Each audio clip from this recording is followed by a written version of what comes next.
ooh, ooh. Mm-mm-mm, mm-mm-mm, mm-mm-mm, mm-mm. Just smile when your heart is breaking. Smile when your feet are aching. Ooh,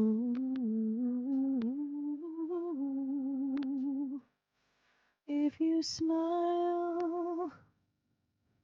Ooh, ooh, ooh, ooh, ooh, ooh, ooh.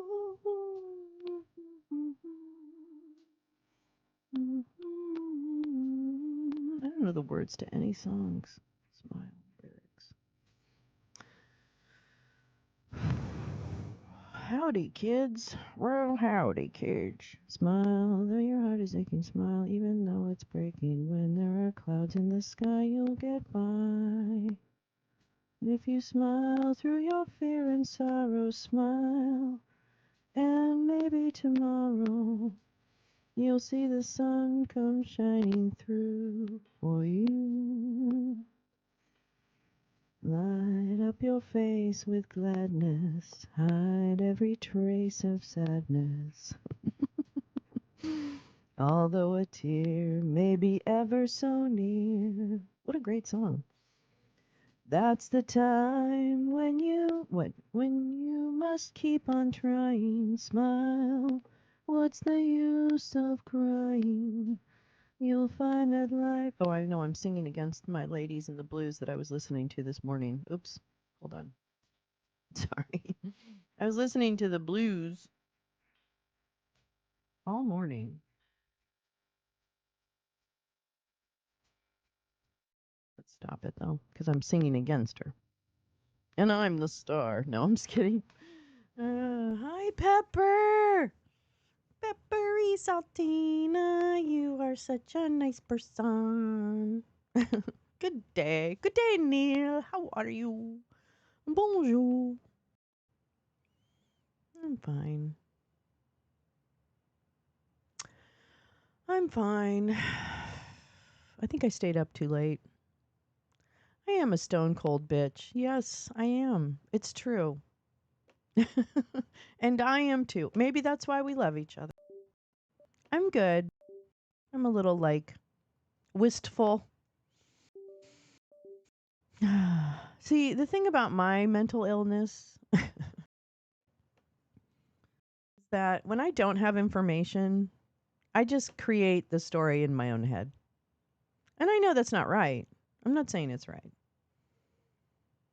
I'm just telling you what it is.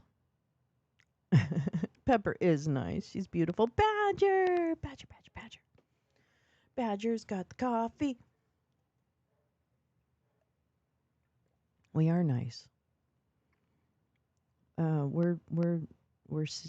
I mean, I don't want to say we're serious human beings because I don't think anyone wants to be described as like a serious human being.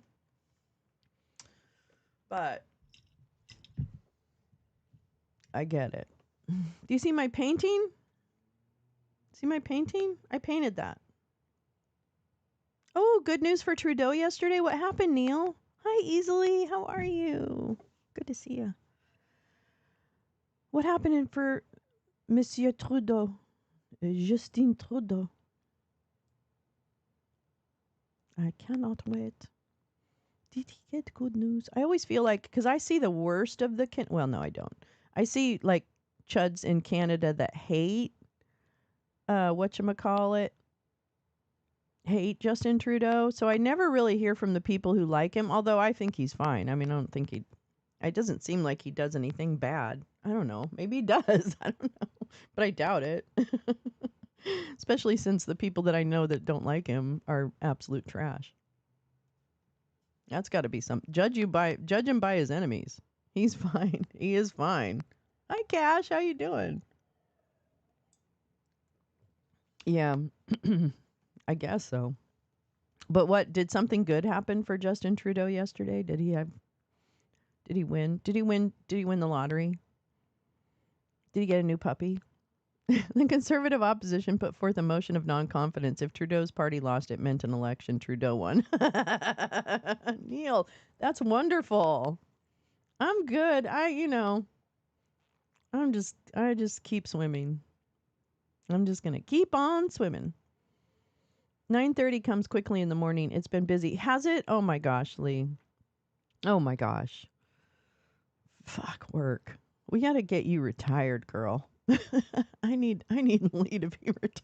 Okay, mission. Woohoo for JT. That's great.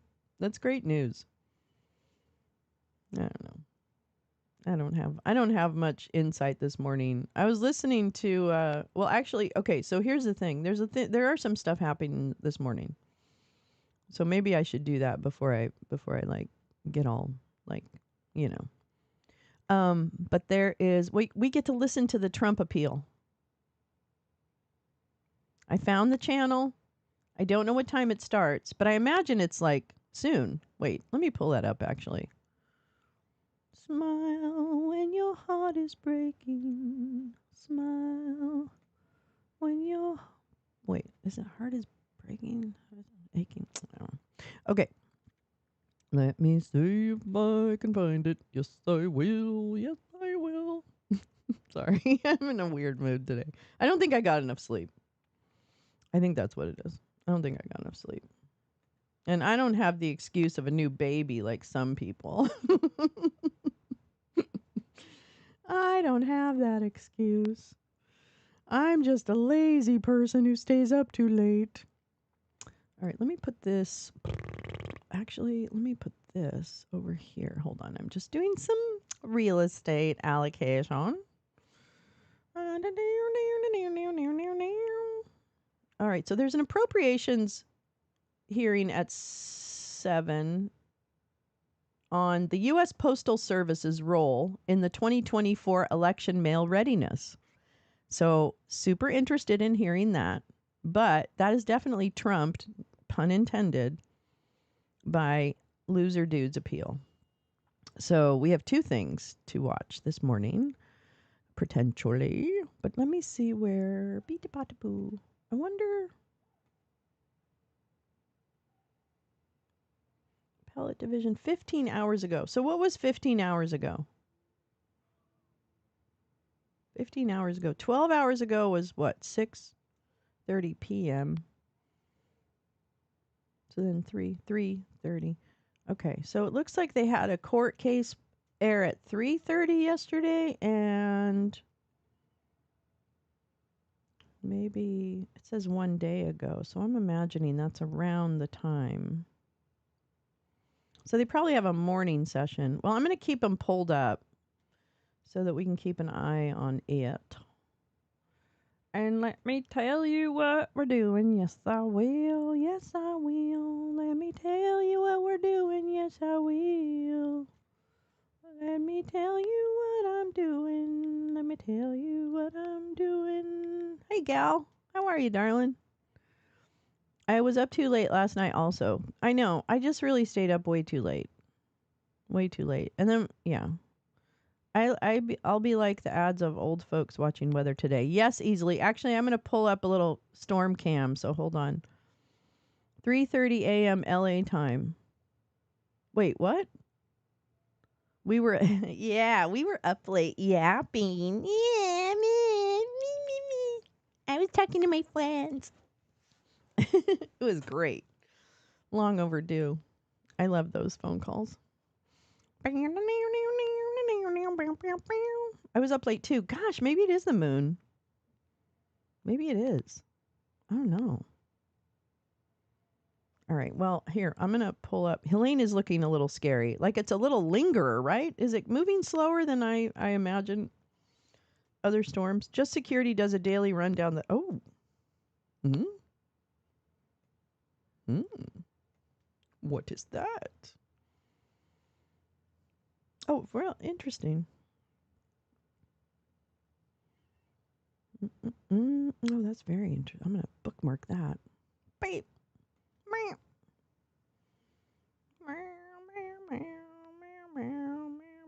Oh, I suppose that's... Okay, I'm just going to do that for now. Okay, and then let me pull up... Hold on, let me pull up some storm shit. We're doing storm shit here.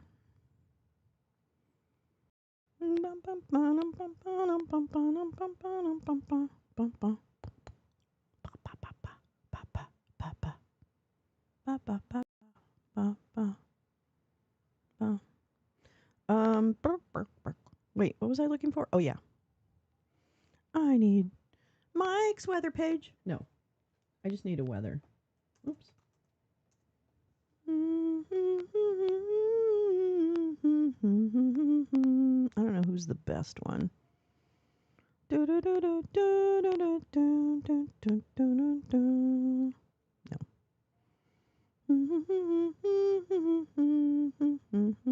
I kind of like the Tampa. There's no one else that I would rather have by my side than meteorologist Mike Prangley. Well, and Michaela's here to help us as well from our sister hold on, station. I'm gonna Super pull. thankful and appreciative. Thank you to our producers for a second too, and our whole entire team and the anchors as well. We couldn't do it without all of you, and thank you so much for trusting us.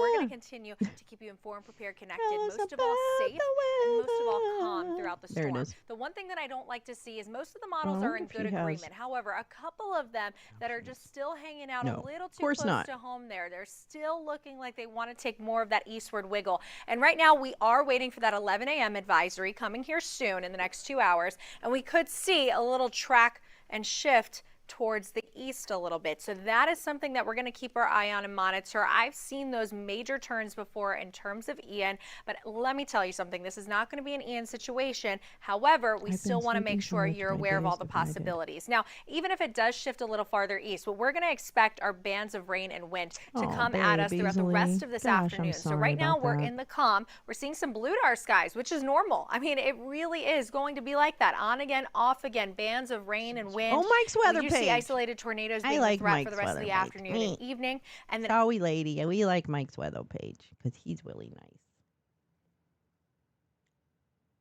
Oh, this is from this morning. All right, good morning, everybody. I'll give a few minutes so everybody log in. We're doing a daily brew. Oops. From if you don't follow Mike's weather page, you should, because he's really good. This was a Gal Suburban find, and Gal knows weather. And Force 13 is a good stream, too. Cool. Read Timmer. He is good. Yeah, for storm chasing. Although I love Max Velocity. Hey, big shout out to Hotel Duval. Okay, they hooked me up. The management reached out to me and got me a room for 3 nights right here in downtown. The Hotel Duval autograph collection. So thank you so much. I even got a card from the chef. Said dinner's on him. They have a Shula's restaurant. I drove from Atlanta to Columbus trying to beat Hurricane Michael. Oh, my goodness. I'll be in the eating mood or not. This hurricanes change, right? All right, so this is a remote live. Mike's Twitter page. What's going on? I'm storm chasing. Don't know where I'm chasing yet. We're watching this thing unfold. Lots of emotions are out there right now. Lots of emotions are out there. Things slowly, okay? Emotions. It does appear that this thing has wobbled east. However, hurricanes have a history of wobbles. Okay, upper level winds patterns don't change significantly when we don't have a frontal line involved. But there's so much going on in the upper atmosphere with an approaching low, a low, a front that we've seen right now. It rained all night here in Tallahassee, and I'm thinking, this Gulf storms have a history of going more east. So we're watching close. All right. We got a new NAC update in about an hour and a half. His quality. Oh, it's because he's in the storm. Their guidance. Sorry. Their cone. Sorry, Mike. Go from there. But this thing is exploding. I'm not hyping. A lot of people think it was a bust forecast. It's up to a category 2. This is current satellite. It's got an eye. There's a big ball of convection rotating around. We're seeing tornado warnings already. That has not changed. It's expected. It was expected to be 130 miles an hour at 1 p.m. Okay, I've seen a lot of people say, "Oh, this thing's a bust. It was supposed to be a Cat 3 by now." No, the NHC forecast from yesterday expected a 130 mile an hour hurricane at 1 p.m. So we're gonna watch this thing. Nobody should be cheering for a 4. Nobody should be cheering for a 3. Nobody should be cheering for a 5. Right? We have to keep it real. This thing's getting that look, and it's over the warmest waters of the Gulf right now with that loop current we talk about all the time. So that's what's going on right now. That's current look. Look at satellite radar. There's tornado warnings popping up everywhere. The tornado chances are tremendous today through Florida, through Georgia, through South Carolina. They're going to continue to North Carolina tomorrow. We're going to have rotating storms here out over the Atlantic. We're going to have a lot of folks wondering where the heck that's coming from. There's a lot of stories unraveling here from this system. Okay, obviously, number one story is the eye. We're in Tallahassee right now, so that's why I'm cautious until we see this 11 o'clock advisory. I'm sitting right here in my truck because I don't know where I'm going to go. I know we're going to have a lot of significant weather at home, but I'm watching this thing in real time. I got a 10 o'clock radio hit with Dr. Phil. I got 3 Fox interviews today, and I got one with CNN tonight. So I got a lot cooking today, and doing your daily brew here, keeping everybody informed. But the cone here that we're looking at, it's solid. So the number one main story that everybody should be concerned about is where that eye is going. The eye is going to have the biggest winds, category 3, category 4, who knows? That's the number one concern. That'll have the most. So hurricane changing impacts. No, there's no doubt about it. This is not an Idalia. It's stronger at landfall. It's stronger than Debbie. Stronger than Barrett. Strongest hurricane of the season for continental U.S. Okay, that's impacts number one. Focus on that eye. The shifts don't mean anything for anybody in the peninsula. It doesn't mean anything for the folks in the Carolinas. I have never seen Georgia under all blue and all red. The whole state of Georgia is under a tropical storm warning at least, and hurricane warnings deep. We got hurricane warnings in Alabama. The reason being, this thing is going to be strengthening at landfall. That's the worst case scenario for any tropical system. A strengthening hurricane at landfall pushes those impacts farther inland than a weakening system. So hurricane warnings all the way smack dab in the middle part of Georgia. That's story number 2. Story number 2 is Georgia, power outages. We're going to see strong winds coming off that Atlantic. We got a big tornado threat for Georgia and South Carolina today, along with the Florida Peninsula. So story number 2 is the inland effects away from Florida. All the focus is on Florida right now. We got South Carolina, we got Georgia, and then we got North Carolina even on Friday. Okay, so story number 2 is, holy crap, it's not just a Florida storm. Story number 3 is this storm surge. Okay, numbers have never verified in the Tampa Bay area that they're predicting right now. Okay, we saw 4 foot, we saw 5 foot during Ada, we saw 5 foot, 6 foot with Idalia. They're expecting probably 8 foot. As a matter of fact, I need to see these current tide charts. These tide charts are usually not wrong. I don't think enough big a deal is being made out of the potential surge that we're going to see in Pinellas County, Tampa Bay. This tide chart has not changed in 3 or 4 days. These tide charts were showing 4 to 5 feet for Ada, and there were literally almost 1,000 homes flooded during Ada. 351, I think I counted or read in Madeira Beach. Idalia, I think I read Kathy Perkins, them were saying 1,500 homes were flooded from Idalia. They didn't predict numbers like this for Idalia. They definitely didn't predict numbers like this for Ada. This is not hype. This is real predictions for Clearwater Beach, okay? If this verifies, none of y'all in your lifetime will see surge this high, okay? We've had predictions this high from Ian and Irma, but those storms went to our south in Tampa Bay area. So that is still strong today. I didn't even look until just now. St. Petersburg is on the other side of the bay, and it's 9 foot too. That's going up into Tampa Bay. That's going towards Tampa. That's going towards Oldsmar. All right. They put tiger dams around Manatee Memorial yesterday. That's my hometown. That's where I was born and raised. Okay, well, till 5th grade. If that doesn't tell you the state's taking this serious and putting tiger dams around Paulina, hospitals in Manatee County, they believe the surge is going to be something that I don't think is being talked about enough. Everyone in the Florida area, Gulf, be careful. Please consider evacuating. I used to not be that person. I used to say, we can, water is number one in hurricanes. Water is what you get away from. Okay, winds, I'm storm chasing. Winds are winds. Winds are bad. Water, when you decide sometimes to evacuate, it might be too late because your road, you might have one way in, one way out. And if that one way out's covered with water, you're stuck. And you're climbing to your attic. Okay, stories from Ian were like Katrina. People in their attics breaking through their roofs to get, to drier ground. So if you're in an evacuation area, I'm seeing numbers that aren't changing. Take it as serious, okay? I've never seen numbers this high for our area. Other stuff. J-Rams Like I was is saying, packed too, and then by the way, the third, people. So she knows how to holy do crap, is the storms, and people tornadoes. should We're take a already lesson seeing out of her book. 10, 12. I don't even know She's how many ready tornado to warnings go. we've She had has her so far. clothes They're packed just in going to continue plastic. I throughout mean, the she day. They're going to understands how continue to up get towards ready for Georgia, these South storms, Carolina, and North Carolina as this I system hope approaches. So tornado I warnings are want her real. safe. They're not often verified, but they do indicate strong storms. So this is going to I continue hope it's throughout much the ado day. about nothing. If When our Mike's, storm see, passes, this is wherever the you're thing. at, Yeah, that I've horizontally, learned. then we get the backside of the storm, He's actually and we still not have feeder prone bands to coming in off that hyperbole. Gulf of Mexico. So it's a weird deal. Like right now, they're coming in west to I'm on the east. eastern side, but yeah, As the and storm passes, they're going oh to come my in gosh. from the south and then the Oh southwest. So man, sorry, um, Paulina. Run from water, hide from there you go. wind. That's what Gal Get says. called. That was Fox. Oh I've my God. heard that before. That's So right. there you Run go. from That's water, that. hide from Other wind. graphics I wanted to talk about. We talked about the flooding. We talked about the Would be awesome for potential her to do threats. a training class. Here's the flooding maps. Oh, Pink, extremely Paulina. rare. She's Flooding. really Pink, I can tell you, like we talked usually last means we're gonna night. have somebody with some Some of pretty us serious talked water. last night, Red, and yeah, usually it's pretty bad. Now we got pink. Pink's the worst it goes. yeah. And that includes a large part in the mountains here, Appalachians. So, not everybody that Oh, watches Mike's thanks, Weather Pages Leigh. lives in Florida.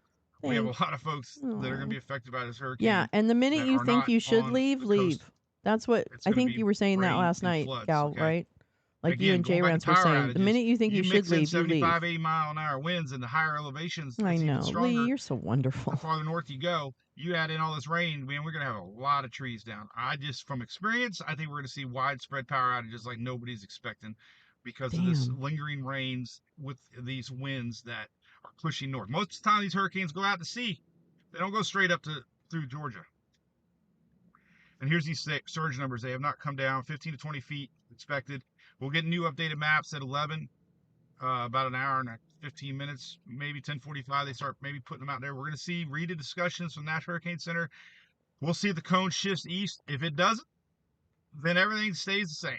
But we got to keep looking at these possible trends. Latest tracks here on Tropical Tidbits. You would think you'd see an outlier. You don't. So taking a page from Mike's weather page, don't make knee-jerk reactions. There's nothing showing that this is going to hit Tampa Bay as a direct hit. I know I keep saying Tampa. There's millions of people live in Tampa, millions of people that follow me. I'm not diminishing the effects for anybody else, but 80% of my comments right now are people thinking it's going to hit Tampa or West Central Florida. And I'm just saying, let's wait for an hour. Let's see what the NHC says. Could be a wobble, could be a wiggle. They do that. We have seen that tight consensus. I've never seen anything go outside this. We talk about ensembles. With Ian was different. We had a split in thinking. We had the GFS North, we had the Euro in Fort Myers area. Okay. There were models that suggested we need historically, if we didn't have models, I would say Gulf always shifts east. But now that we have models, historically, a day before the day of landfall, they usually aren't wrong. So it's a tough one. I'm telling you, it's gonna the main thing. It's strong. It's intensifying. It's gonna rapidly intensify. That has that look. That hasn't changed. Timing hasn't changed. Tracks haven't changed. Okay, but we watch things in real time, and Mother Nature is tricky. Okay, and I will say, I had to make a post this morning about that east look because you can't deny it. If you go to zoom.earth here, let me see. That's the 8 o'clock. Well, I'll tell you what. That's a little. I'm not saying good, bad, anything. I want the track to verify. I don't want anybody level of shock happening right now. So maybe a little shift, a little east. I fell into that trap, but I see the 8 o'clock advisory here, and it wiggled back a little bit more in that cone. The cone. They're usually 100% on the storm and the cone, especially the day of. So I read the comments. I feel the tension. I feel the nerves. I feel the ones that are saying it's a bust. I feel the ones telling everybody. And then there's talk about another hurricane. Listen, let's not talk about that. Okay. I might have lost internet.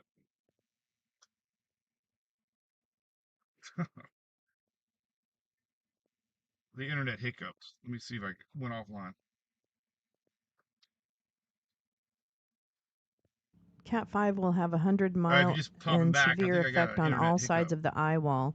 The trees will be the big problem inland with Cat 4, Cat 5. Inland will experience severe wind damage, down trees, power out, trees delay, power restoration. Nothing's really different. Oh, thanks, Leigh. So. You're in love. I am going to show you the latest this is a good group models, of people. Though, just to show you I got to tell you. Latest H-Wharf is There's some pretty good eggs in this group. Latest H-Mom was 941. Oh, Paulina, I can help too. Yeah, I know. And Gal has done so much for disaster relief and everything. She is so fucking smart. And knows Florida, knows the disaster services, so definitely Cat 3, but still grateful for Gal's experience on that. Worst case scenario. And you know, Has lean B on. Here is a 951. DM me, so, do whatever. I'll you know whatever you need. Major hurricane, no doubt. Basically. Cat 4, very possible. These are Cat 4 pressures, so. And you can see the tracks of these are just as important. Apparently, Lev Parnas just reported that Rudy Giuliani is officially disbarred in D.C. Trust the spaghetti models, trust the wiggles, trust the wobbles. I was reading about the danger of the storm surge, so many things to be aware of. Let's not get caught up emotionally, thinking that things are, any less impactful for the side. From, huzzah. Or where I live, west, peninsula side, I meant to say, actually. It took them a long time. You're going to see the effects regardless, and you're going to see the effects. We've done storms together before. Very rare. One time we had a space for today, so that we could just be with Jay Rance and Gal as they went through storms. Those are pretty high. Just to keep each other company. Tornadoes. So Yellow. We've been known. We've been known to do that. I will definitely, Leigh. I will. I'll text you. That's a large area. Yeah, I'll text you if anyone needs any help. But I think today. So we're going to see tornado watches extend northward. Hi, Jim. There's nothing worse than sitting in the dark with the wind blowing. I bet, or whistling. If anyone needs information and help, please DM me. I'll be watching and will be available for anyone. Absolutely. The Atlantic. So 2 days. This thing is going to continue through the night. It's going to bring storms tomorrow. Farther north. Okay, I'm glad that he. This is one of those big impacts that aren't often talked about enough. I'm glad that way outside of the center. So hopefully some of that made sense. I promised I would go live from Tallahassee. I have a feeling that the institutions that protect rich white men are still very much in power. I'm back. I'm going to wait till that 10 o'clock advisory. I'm going to post the 10 o'clock advisory. I know it sounded stupid when I said it, but and sit, anxiously waiting to see what they say. And we know it's getting stronger. It looks like it's getting stronger. And unfortunately, all right. Mike, thank you very much. We're going to go and see what the lady in Tampa Bay. The dude in Tampa Bay is We've never seen water that high, so travel is not advised. We head to the south, and we've already seen the water come up. We've had Nick Vulturo out there in Sarasota. This is the Tampa Bay station. Flood-prone areas. Hopefully everybody is evacuated. That surge is going to be up to 3 to 5 feet above average. We're going to check on our neighbors and be safe. Look at those winds of 45 to 65 miles per hour. So again, enough to down some trees, power outages, things like that. And the worst place to be, yes, driving around in a car, or of course staying along the areas that are flood prone here. So 2 big tidbits there. Inland areas, we saw the wind field. It goes way out, 200 miles to the east and west with this system. So Lake Wales, Avon Park, and Lake Placid, you may not be near the Gulf where we're seeing that track, but look at these impacts, 40 to 60 mile per hour winds, rain of 1 to 3 inches, and we're watching those isolated tornadoes, and really the severe weather will really start to pick up as we head into this afternoon. So our weather team will be watching those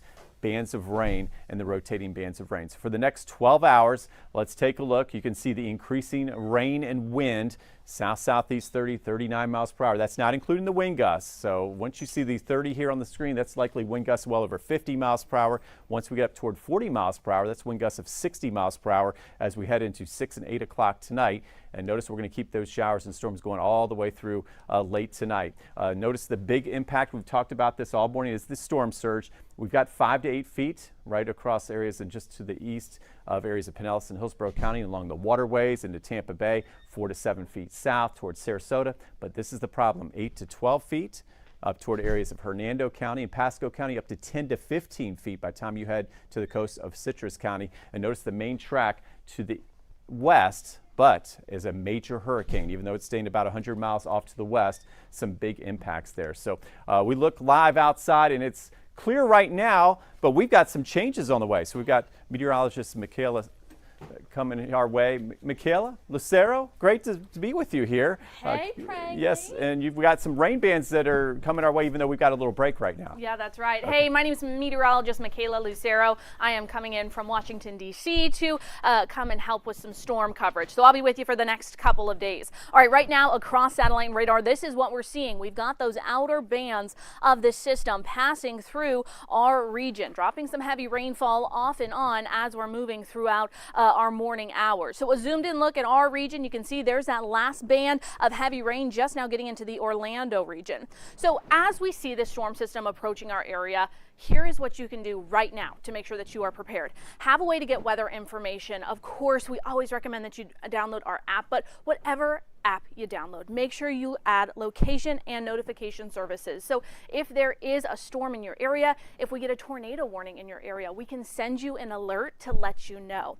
Moreover on that, have a way to charge your devices. So right now, as most of us still have power, make sure you are charging your devices. They're fully charged, and have an external charger with you. I know a lot of us just have those lying around the house. Charge those up right now, so inevitably when we do lose power, you will have a way to keep all of your devices charged. And remember, if you download our app, you can watch us live on there as well. So even if you can't turn on your TV, you can still get weather information from our app. And of course, know where you're going to go. If you do have a tornado warning in your region, make sure you know exactly where you need to be to keep yourself and your family safe. So that's going to look like the most interior room of your home and the lowest level possible. If you've got kiddos, now is the time to talk them through what that's going to look like so that they're not scared in case the system does start to get closer to your area and you do have to go to that tornado safe spot. So make sure you talk through with the kids. Here's where we're going to go. Here's why we're going there, and the things that they should be listening for if you guys continue to watch our coverage so that they know what's going to happen and they're not scared. Also, think about your four-legged friends and where they're going to be. All right, a quick peek at futurecast here. We are still in that slight risk for severe weather today. Scattered severe storms expected. We are going to see very heavy rainfall with these outer bands of the system. Just let me know what county you're in, and I'll run a quick list Very for you. strong winds, and of course we're continuing to monitor that storm surge threat. Feeder bands, outer bands whipping around will bring severe thunderstorms and tornadoes across the entire state. All right, Michaela, thank you, and we say good morning to you. Your time now 10:01, of course, joining you from a different location. I'm Frank Wiley here with Sarah Rosario. Yes, good morning to you. We're so glad you've joined us here on 10 Tampa Bay. We are keeping you informed, prepared, connected as we continue to track Hurricane Helene and its impacts in our area as it continues to strengthen right now. I'm checking on the other hearing that I have about the Postal Service. Absolutely, a team effort. We say a different location simply because we're in evacuation zone A as well, right there along Gandy Boulevard. So we're here at WMOR in a much safer space. As we continue to track this rapidly intensifying storm. Yes, so that's what local officials are saying. They're saying if you are in a mandatory evacuation zone, lots of people throughout our viewing area, if you live along the water, those coastal areas, they're recommending for everyone to get out, especially in Pinellas County. We are expecting to get to a couple of press conferences within this next hour, one from Hillsborough County and another from Hernando County as well. We'll bring that to you momentarily. Meantime, I'm going to get to Nick Volturo, who is live for us in Lido Beach. Yes, today's Jack Smith Smiling Nick, Day. what's going on back there behind you? Pure bliss. Hey, Frank, Sarah, good morning. Well, as you might be able to hear, it's extremely This is important for windy out anyone here. in need The of extra wind is assistance. really Special starting needs to registry. intensify. So there's a While it link might look there. like a I'm gonna beautiful pin day that on the link. beach, I mean, you can see some people are out here. Some people are out here on their surfboards. Some people just walking the beach. But you can see just how intense those waves are getting out there in the background, and That's just not how surfable. far That that water is surfable. starting to Give me wash a up break. here on the beach, because we're standing right here at the What is entrance happening of the right beach, there is not and just take a surfable. look Give me a at fucking where we're break. standing and just how much that water is coming up and creeping its way all the way towards the entrance of the beach. So we're seeing a lot of that water move. We already know that in St. Armand, the seawall has already been breached. Now, we were just talking to police just a few minutes ago, and they said they're going to start closing some of the roads because they're starting to see a lot of that flash flooding, a lot of ponding, a lot of pooling on those roads. They're directing traffic the other way, telling people to turn around. Obviously, that's one of the most important parts because, as we know, with this incredible amount of storm surge. But I you don't want to understand take any chances. Family. 8 feet to 15 feet of storm surge. That's going to leave a lot of water out there on the roads. You don't want to take any chances with that. If you are going through any of those flooded waters, you want to make sure you turn around, don't drown. But here on the beach right now, it is really starting to pick up. Now you could really feel that wind. And like we were saying, it's really about the water, right? It's about that surge. There we go. And we're talking about almost double what we saw during Idalia, and a lot more than we saw during Debbie. So of course, you're going to want to be extremely careful and don't want to take any chances. And if you're in that evacuation zone A, make sure you get to a shelter and hunker down, because this is not something you want to take any chances with. For right now, reporting live in Sarasota, Nick Volturo, 10 Tampa Bay. Nick, thank you. And you know, we'll check in back a little bit later on the situation there. Meantime, I'm going to get to Hernando County with the Emergency Management Centers. They're giving warnings periodically throughout the day so people can be prepared for this situation as well. Yeah, Hernando in the coastal low-lying area. So let's listen in right now. Okay, well, they're getting in place, and again, this is a fluid situation. We just heard from Governor DeSantis about an hour ago, emphasizing the linemen that are scattered throughout the state. Of course, we're getting help from other states across the country. As Florida, obviously a well-oiled machine, but we need tweaking all the time because of situations like this. Right. So in addition to Hernando, and we're getting ready to listen in on what emergency officials are going to be saying, their governor telling us about those responses that you were telling us about, those crews working to restore power to the area, pick up debris across our area as well. We're also going to be keeping our eyes. So along Hernando, there's US 19, and then that also goes up to Citrus County. And that's where we have our Jennifer Titus. She is very familiar with that area, and she's been there all morning long. Jennifer, you know that at some point there becomes a time where that water starts to lap over US 19. Tell us more about what you're seeing there right now. Yeah, we are not at that point yet, Sarah, thankfully, but that's what everybody is watching right now. Everybody is watching Kings Bay for assistance in finding shelters near you and transportation and support. And this is nothing. This is just high tide right now. In the Big Bend, call 800-729-3413. Is projected now. Shuttles will stop by 2 p.m. on 9/26. Again, if you need assistance in finding shelters near you and transportation support in the Big Bend, call 800-729-3413. Half hour, how everything Shuttles will inside stop there by has 2 p.m. been on lifted up 9/26. or removed. They Sending just moved all back the in love and just to safety move and back out. Let's they told make me it a they big lost their fucking refrigerator, brand new appliances, little rain, little wind during Idalia. Now they're just hoping that that's not the case. Now they've moved all of their appliances, I'm told, to the second floor there, or anything out of this area. Again, guys, what we're going to see here, what is expected to see here, is a storm surge projected at 10 to 15 feet. Idalia was projected at 7 feet. That was a 7 feet storm surge. So I just talked to people and they said, look, we are hoping for the best, but we are expecting the worst. They are only hoping that something happens here and they do not see those numbers that are being projected right now. If we walk over here, this is Crackers Restaurant right here. I just spoke to the owner who also owns these properties here. He's owned it for the past 30 years. I said, how many times have you had water inside of your business? He said 3 times. The no-name storm, Idalia, and now he's expecting it to happen from this storm. I said, what do you do? He's like, there's nothing we can do.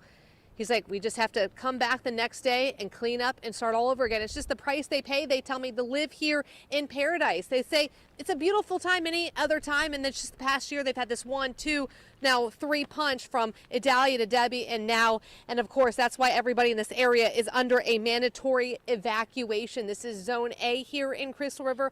All of Zone A for Citrus County under a mandatory evacuation. The Sheriff's Office is hoping if you haven't left yet, you leave now. Get somewhere safe, not hundreds of miles away, but just tens of miles away, somewhere that is higher up as that storm surge comes through. They are really hoping that people heed the warnings. I saw that TGH, Crystal River, they also closed today. They have moved their patients to somewhere safe because they are in a low-lying area at the hotel that we are staying at.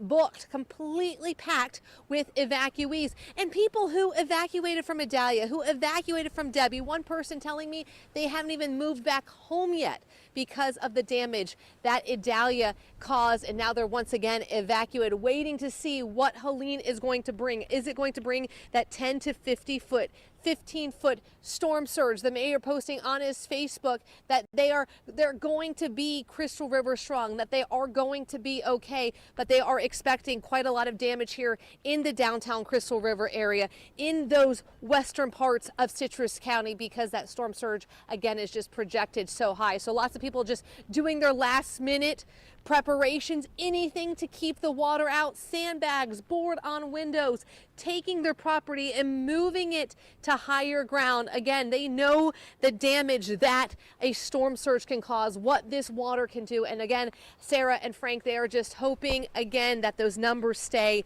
on the lower side, that they just can't really take that much more here. Thank you so much, Jen Titus. We're going to be checking in with you in a couple of minutes as well as we continue to track the storm and its impacts on our area. No doubt. Okay, so again, we mentioned that things are changing rapidly. Where are we going? Talking to our producer, Tim. Want to go to Hernando County as we've been waiting for them to get into place at the Emergency Management Center there, just trying to figure out what we're doing with that situation. Let's go ahead and listen in.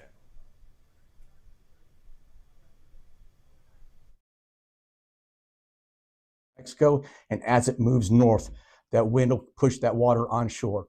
We're still expected to be forecasted between 8 and 12 feet of storm surge.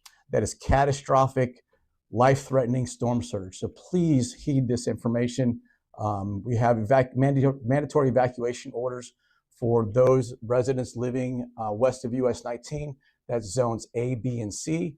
Also inland throughout the county, those that lives in manufactured homes, RVs, or other areas that can't withstand those type of winds. Again, the storm is expected to make landfall in the Big Bend area tonight, approximately 8 p.m. We can expect that storm surge to last throughout the night and into Friday morning. Okay, so it's going to be a long duration. Due to the potential storm impacts, Hernando County schools are closed tomorrow on Friday. Hernando County government offices will also be closed tomorrow, Friday, September 24th. Solid waste collection for Friday is yet to be determined. That's going to be based on the impacts of the storm that we received overnight. And we'll be notifying, sending out public updates on that information as we move forward. All sandbag locations will remain open today, weather permitting. Those locations are at Linda Pedersen Park, Anderson Snow Park, Ridge Manor Community Center, and Spring Lake Methodist Church. Again, mandatory evacuations are in place for those that live in evacuation zones A, B, and C, which is basically west of US 19, and those that live inland in manufactured homes, RVs, or those structures that cannot withstand hurricane or tropical storm force winds. We do have a public shelter that is open and available. Currently, we have about 50 people that has taken advantage of our public shelters. That public shelter is located at West Hernando Middle School at 14325 Ken Austin Parkway in Brooksville, Florida. We're housing special needs clients, general population, and pet friendly. So if you have pets, you're more than welcome to bring them. As of right now, along with those 50 people, we have approximately 29 animals. So we have 19 cats and 10 dogs. So your pets are welcome. If you have any storm-related questions, evacuation zones, where I need to go, please call our Citizens Information Line. They are open. We have operators standing by. The number is 352-754-4083. Again, 352-754-4083. Please do not call 911 for storm-related questions. Please leave 911 open for emergency services. So at this time, I turn it over to Commissioner Locko to say a few words. Commissioner? Thank you. No, I know. The mic is working, Leigh. Wherever you are, I can't find you. A little over a year that you're hearing these concerns about storm surge, and I don't want the people who live on the coast of Hernando County to get complacent because you're hearing it for a third time in a little over a year. We hope that the storm surge won't be as high as they're saying it is, but the reality is, if it is, it will be catastrophic. The other issue is that the storm surge is not expected to recede.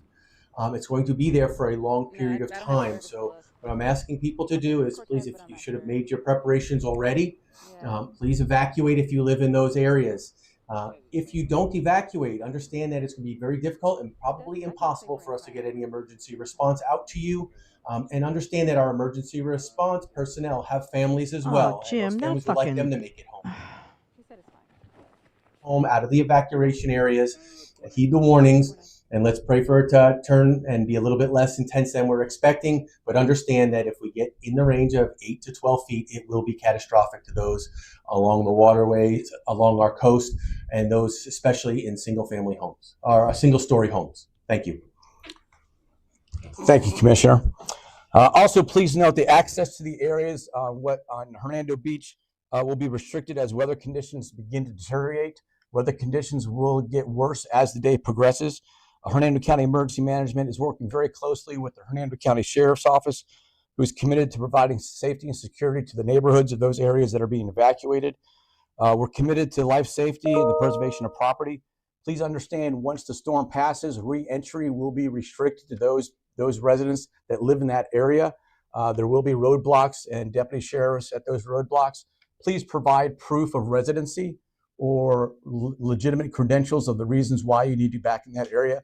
Again, you will not be allowed back in that area due to emergency protective measures. We'll make sure everybody's safe. If there's water still on Shoreline Boulevard or Hernando Beach and power lines are still down, the roads still need to be cleared, water needs to be receded, you will not be allowed back in there. Again, that is for life safety emergency protective measures. Again, please take this evacuation notice seriously. Life safety is paramount here in Hernando County. We don't want to see anybody get hurt. We don't see anybody lose their life. Storm surge is the number one cause of death during a hurricane or a storm, and flash flooding. There's going to be a point in time where emergency services will not be able to respond due to the storm surge. We do have assets, National Guard guardsmen here in county ready to respond once the weather allows us to respond. We have damage assessment teams already in place, ready to respond. Utilities, our partners with Duke Energy and with the Coochie River Electric are within the county, ready to respond. So please be patient. It could be long-term power outages due to the significance of the storm. Again, just keep an eye out. So please, if you evacuate, please notify your family and friends who live out of state where you're going. Share that plan with them. Have enough non-perishable food and water with you for about 5 to 7 days due to the power outages. Stay informed and get involved. So everybody be safe. Does anybody have any questions right now? They're from Hernando County Emergency Operations Center, imploring people to heed the warnings right there, telling people to evacuate. 12 o'clock was the time that we heard earlier in a press conference, because at a certain point, crews can't get to you. Right. And as the storm continues to strengthen and move towards the area, and we're on that side of the storm that, you could feel the greater impacts, the officials there in Hernando County are warning people about the seriousness of storm surge. They're saying if they receive what they're projecting to receive, an estimate between 8 and 12 feet, that could be catastrophic for people who live in areas like Hernando Beach, Arapica, places along Pine Island, all those coastal areas along Hernando County. Those are the places where officials are saying, hey, listen, if you have a mobile home park, your house may even be on stilts. Sure. But sometimes, that's not good enough. The wind and the water is what we need to be mindful of, especially right now for Hernando. Yeah. It's that water. Storm surge, the #1 cause of death, according to them. And want to break it down for you as you continue to hear what that is. Here's what it means. Storm surge happens when the strong winds of the hurricane blow over the ocean or Gulf water, literally forcing the water to pile up as it approaches the coast. That can cause the water level to jump anywhere from 1 foot to well over 20 feet above normal levels. But wind speed isn't the only factor in determining a potential surge effect. The storm's size, intensity, shape, speed, and angle of approach all matter, along with the coast and slope of the ocean floor. And remember this, the category ranking of a storm doesn't always correlate to the storm surge threat. Weaker category 1 or 2 storms have been known to produce higher surges than their stronger counterparts. So it's important to listen for and to understand those storm surge warnings so you can react early and quickly to keep you and your family safe. All right, there you have it. A great explainer from meteorologist Mike Prangley there telling us the importance of heeding the warnings for storm surge and how it happens. We're also going to be tracking more about this storm, and we have reporters everywhere, right? Yeah, we have them fanned out across the viewing area there. I'm going to tee up some stuff while they're joining us from Pine Island and Hernando County with an update on the situation from her vantage point. Angelicia. Yeah, Frank, this is exactly what Hernando County officials were talking about. This is why it's so important for people to evacuate. Just in the past 15 minutes, the water here on County Road 495, it was barely covering the road, but right now it's, as you can see, just covering the entire road. Both sides of the road, it's covered with water. County officials have been coming up and down this road. Deputies have been paying attention to the water levels, and eventually they're going to have to shut down the access point into Pine Island. They say there's only one way in and one way out of Pine Island. Okay, we're going to go to this. It's an assassination attempt hearing. I will tee up a live radar of the storm so that while we're watching, there will be a corner where we can keep an eye on the storm details. So give me just a second. Let me go ahead and... This is about the assassination attempt. It's a Senate hearing. What could have been responsible for. Mr. Blasco, same question.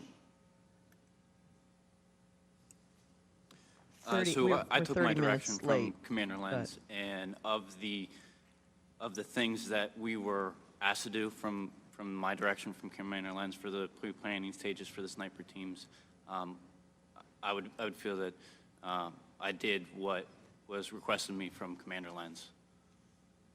Okay, so hindsight's always 20/20. Looking back on that,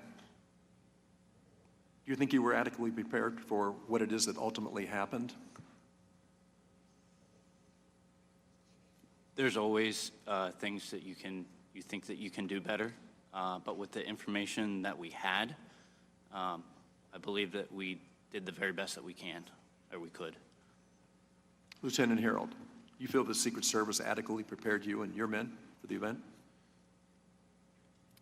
The Secret Service, after meeting with them at the site and going through what they requested PSP to do, was primarily the security of the farm show inside the fence line. So adequate troopers, I had 30 troopers inside that fence line once the motorcade arrived.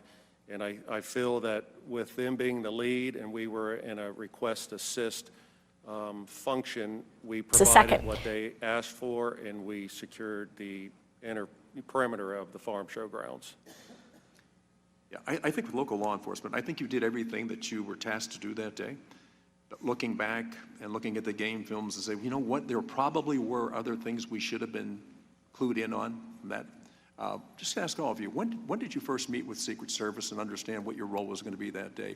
Looking at July 13th and working backwards from that Friday, Thursday, Wednesday, Tuesday, when did we get together to find out what we should do that day?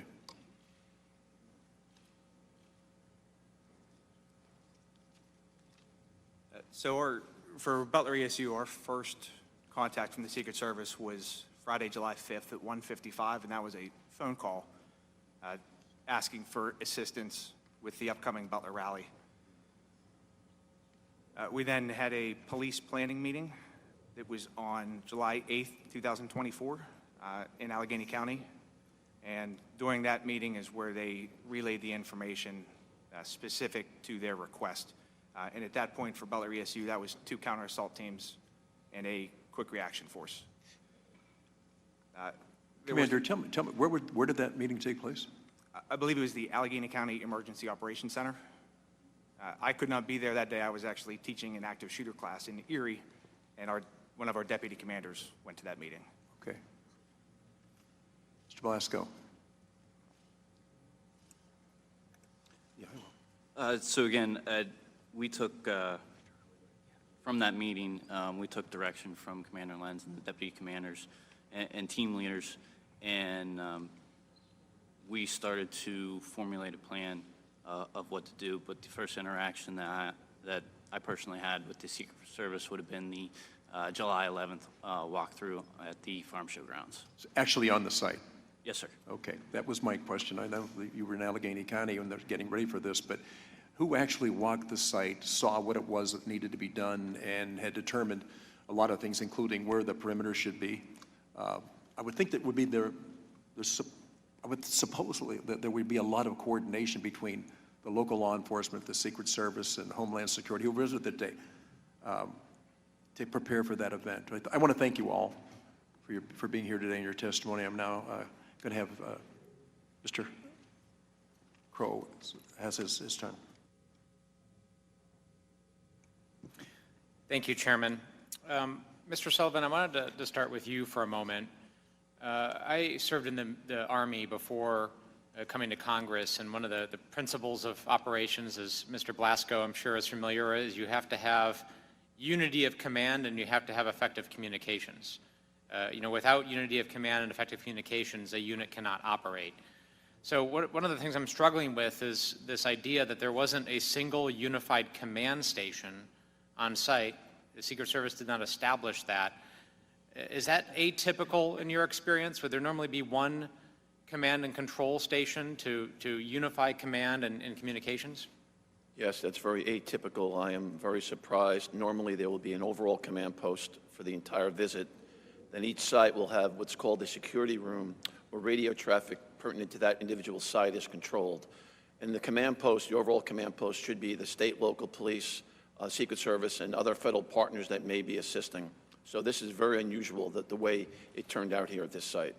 Do you have any sense in this instance as to why that might occur? Are there instances where when you're conducting an event you would do multiple command posts, or can you not see why that would be the case? Well, it's a misnomer, Congressman. The multiple command posts, the Secret Service always has security rooms at individual sites, and they may be termed a command post, but it's really a mini command post. There should be just one overall command post, and each site has their own kind of communication center where information relative to that site will be transmitted. For example, the airport agents or security there really are not concerned what's happening at the other sites because they're only concerned about the airport. So there'd be a security room just for the airport site.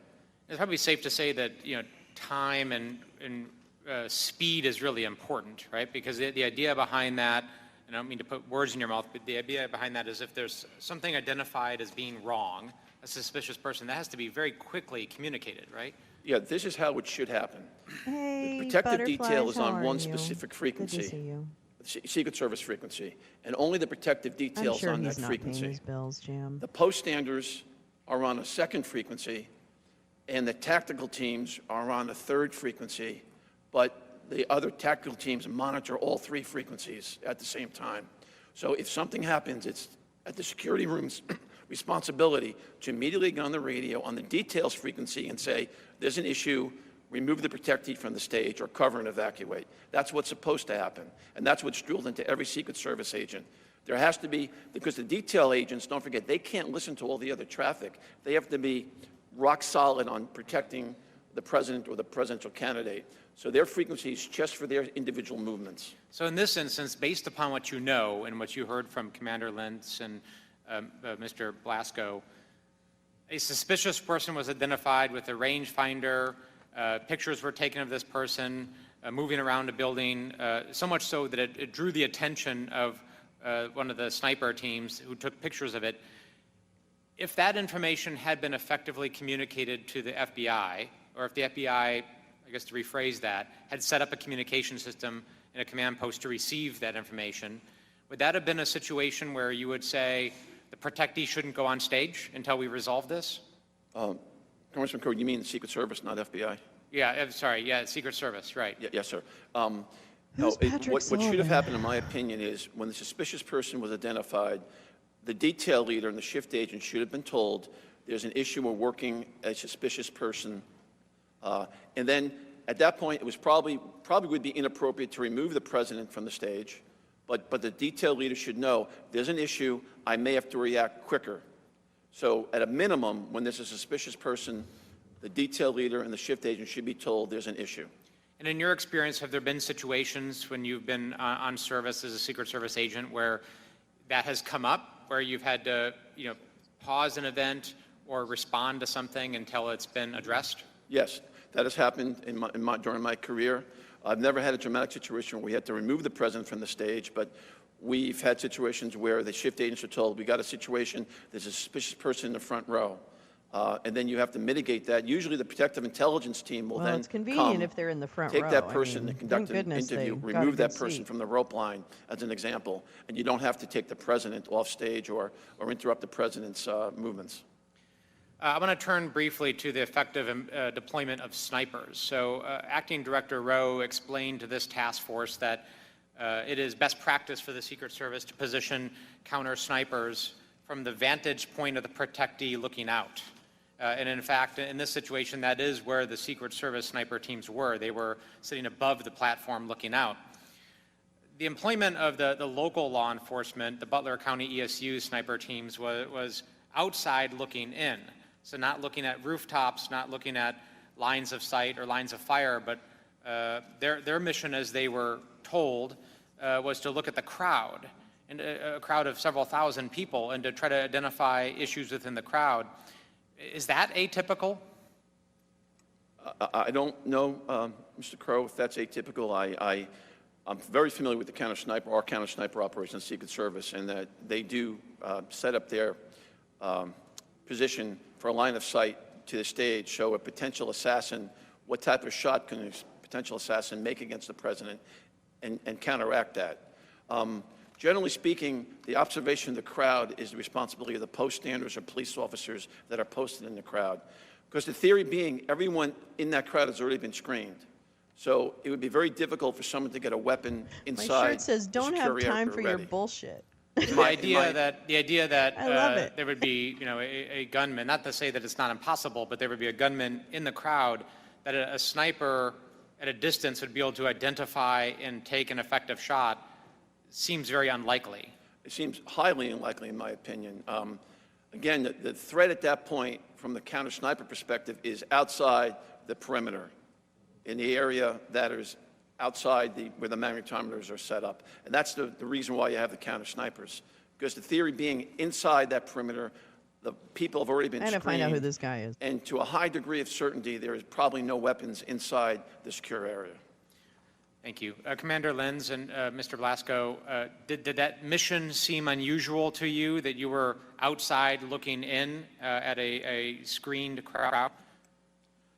It did not. We didn't receive any direction from the Secret Service as far as how they wanted our sniper teams to deploy or what their actual mission would be.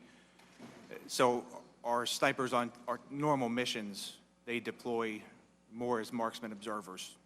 So what was your mission as you understood it that day? As we understood it, it was to deploy sniper teams to overwatch the stage, the crowd, the venue area where most of the people would be gathering. Mr. Goldschmidt, are you still with us? Yes. Yes. Great. Just one brief question for you. Was the autopsy that you performed, was it, in this case, was that a standard autopsy in your view? And what I mean by that, was there anything that stood out to you as unusual or different? Was there anything in the toxicology that stood out to you as unusual or different, or did it all appear to be a standard autopsy? It was a standard autopsy. The only thing that we different was we did a little bit of extra toxicology testing with a heavy metal screening with a slightly elevated lead level. But other than that, the fact that there were FBI members and Pennsylvania State Police members present, it was a standard autopsy. And pictures were taken during this. It was documented. So, any markings in the body, tattoos in the body, that would all be evident from your report? Correct. And so slightly escalated lead levels, but nothing else that stood out. That's correct. Okay, thank you. Mr. Chairman, I'll yield back. Thank you. Now I'm going to recognize Representative Joyce from Ohio for 5 minutes. Mr. Joyce. Thank you very much, Chairman Kelly. Lieutenant Harold, a lot of discussion, I think, will take place today about the advanced planning that took place. And my understanding is that from your testimony here was that you were involved in most of those day-to-day meetings leading up to this event and at the event with the Secret Service. Is that correct? Hi, art, music. Sir, yes, sir. And so could you go through that? Like, what was the first day you met with them, and then what did you discuss? And did the Secret Service, to your understanding, when they come in and take over a site, they're in charge of the site, and then they're helping, you are assisting them and they're telling you, you tell them where people are going to be, the local folks who they're going to be, and they're basically in charge and know all those things ahead of time, where everyone's supposed to be, correct? That's correct. Did you have the opportunity then to understand that when the Secret Service came in, they were telling the local folks, this counter sniper group, and I believe Mr. Blasco, that it was at the end of the day, it was the Beaver County sniper team that was in the HR building?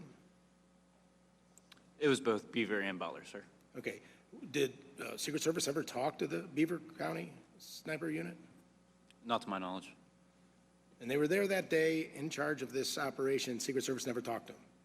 Correct. Thank you. So going back to you, Lieutenant Harold, the day of or day before the event, do you have a walkthrough with the Secret Service? I had 2 walkthroughs at the site. There was a walkthrough on Tuesday. It was just a brief to get familiar with the property. We went back to the barracks. We pulled up an image of the farm show on a smart screen TV. We drew the fence line, spoke a little bit. The main meeting at the site was Thursday, and it was with the same 3 Secret Service agents. I was with 2 other PSP commanders. We walked the site starting at the main gate. We went clockwise around and looking at my ops plan, wherever there's a dot or a number, that was a stationary patrol. And then basically when we got near the end and I had everything that they had requested, I was informed by my Area 1 commander that if we needed additional troopers, that we could pull from surrounding troops.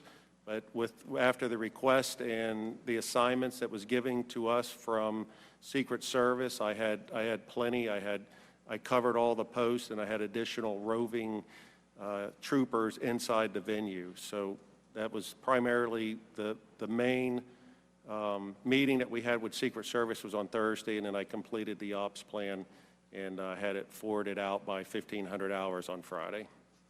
So that was 2 days before the event. No walkthrough the day of, no walkthrough the day before. There was no walkthrough. I spent a little bit of time there Friday evening. There was an incident between Secret Service and the campaign.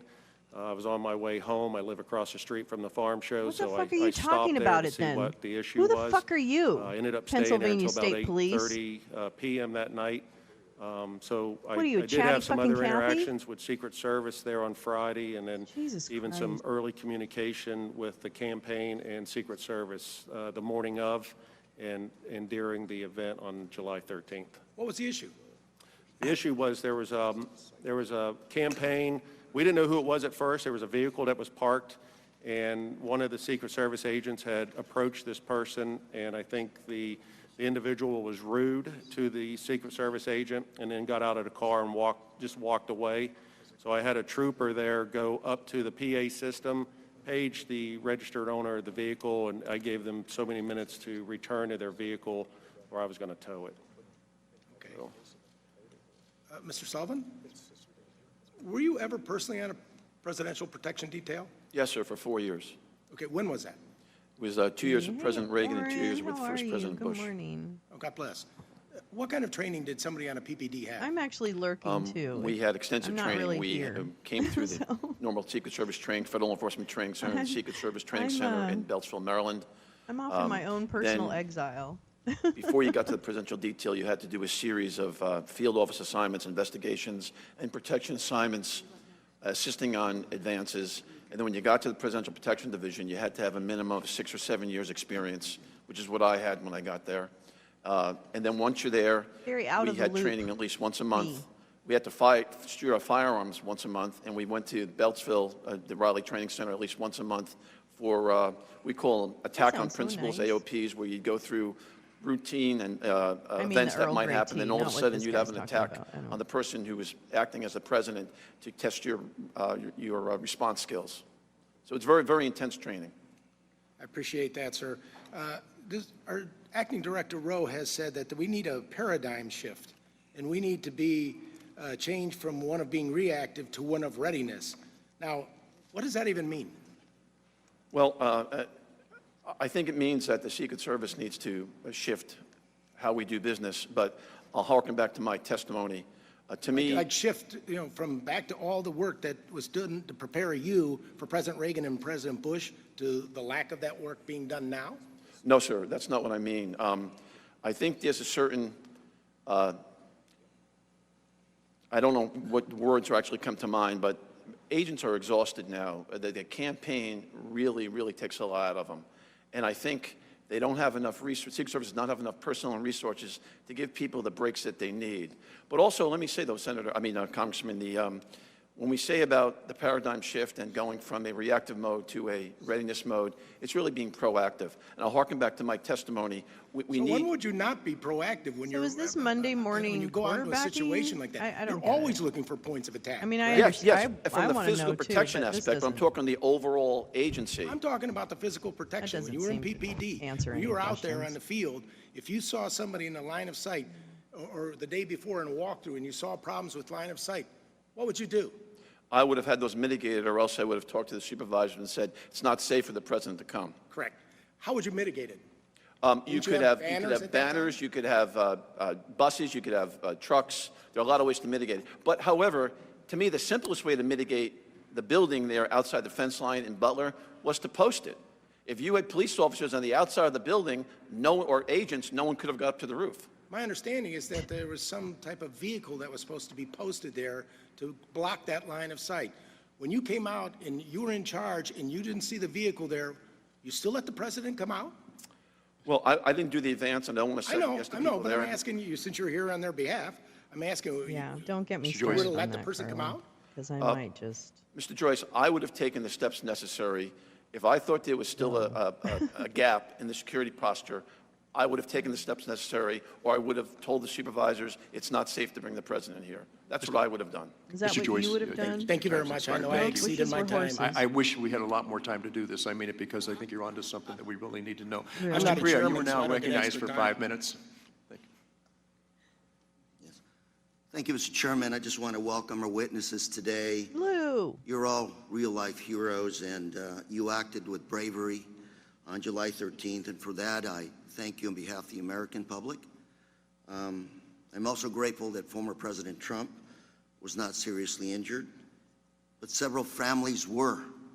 Their lives have been changed, and for them, I have nothing but my deepest sympathies.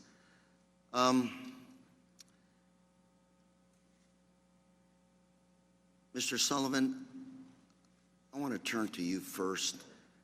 I have a Wall Street Journal article from yesterday, and I'm going to submit this for the record, Mr. Chairman. Objections. And quickly summarizing some of the statements were made. Unclear chain of command, technical issues, poor communication, couldn't identify who within Secret Service was final decision maker,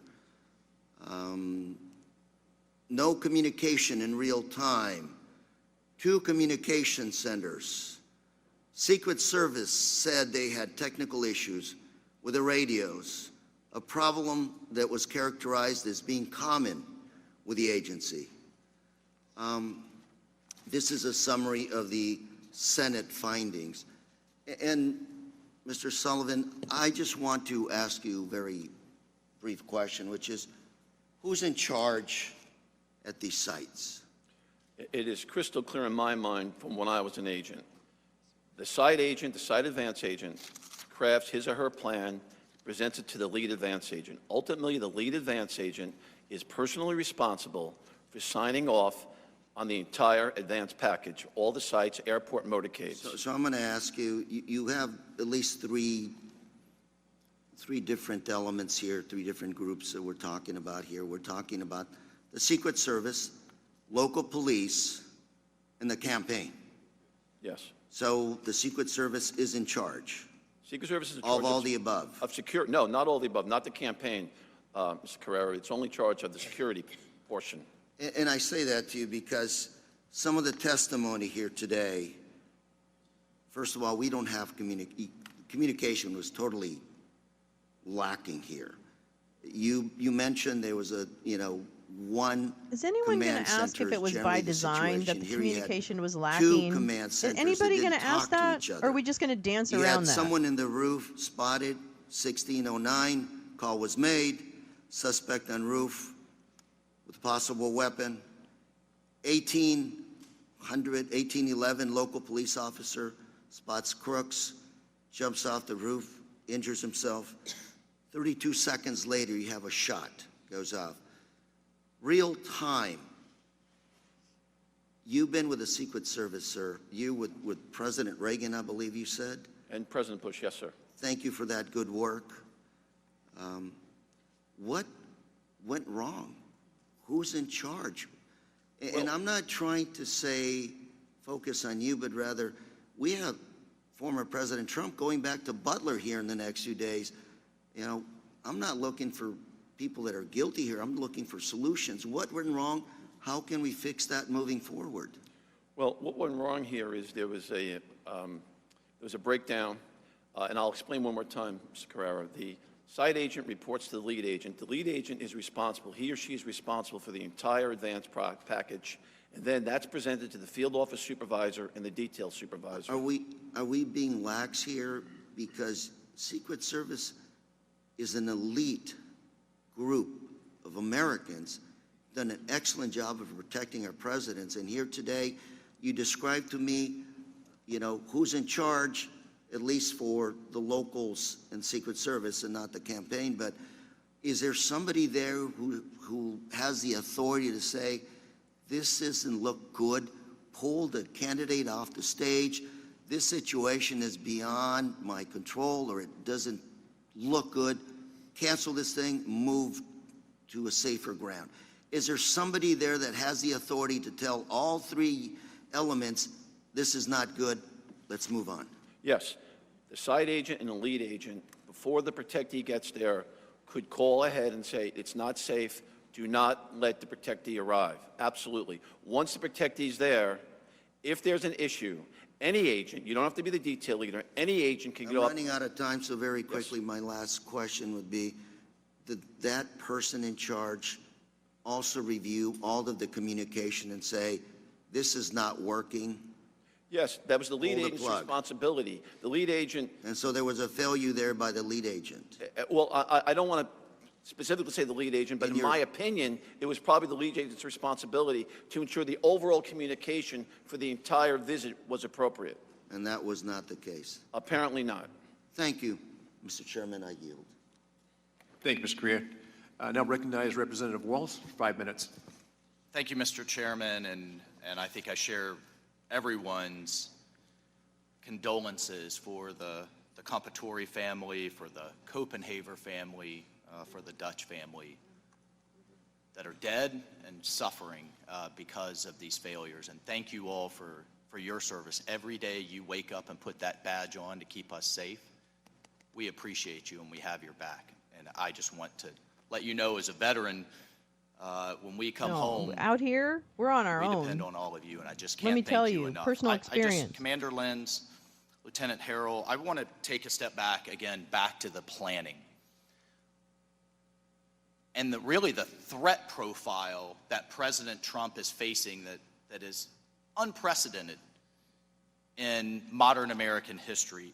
Commander Lenz, Lieutenant Harrell, were you made aware that Iran has ongoing assassination plots against President Trump that are active and ongoing right now as we speak, including to the run-up? No. To July 13th? I am not aware. Was it ever discussed with you that an Iranian operative has transited Venezuela and was in the United States, according to FBI public notice made in March, recruiting hitmen to kill President Trump? It was not. Were you made aware on July 13th or on July 12th that day the FBI had arrested a Pakistani national, Mr. Merchan, with ties to Iran, putting down payments, actual cash, down payments to recruit hitmen?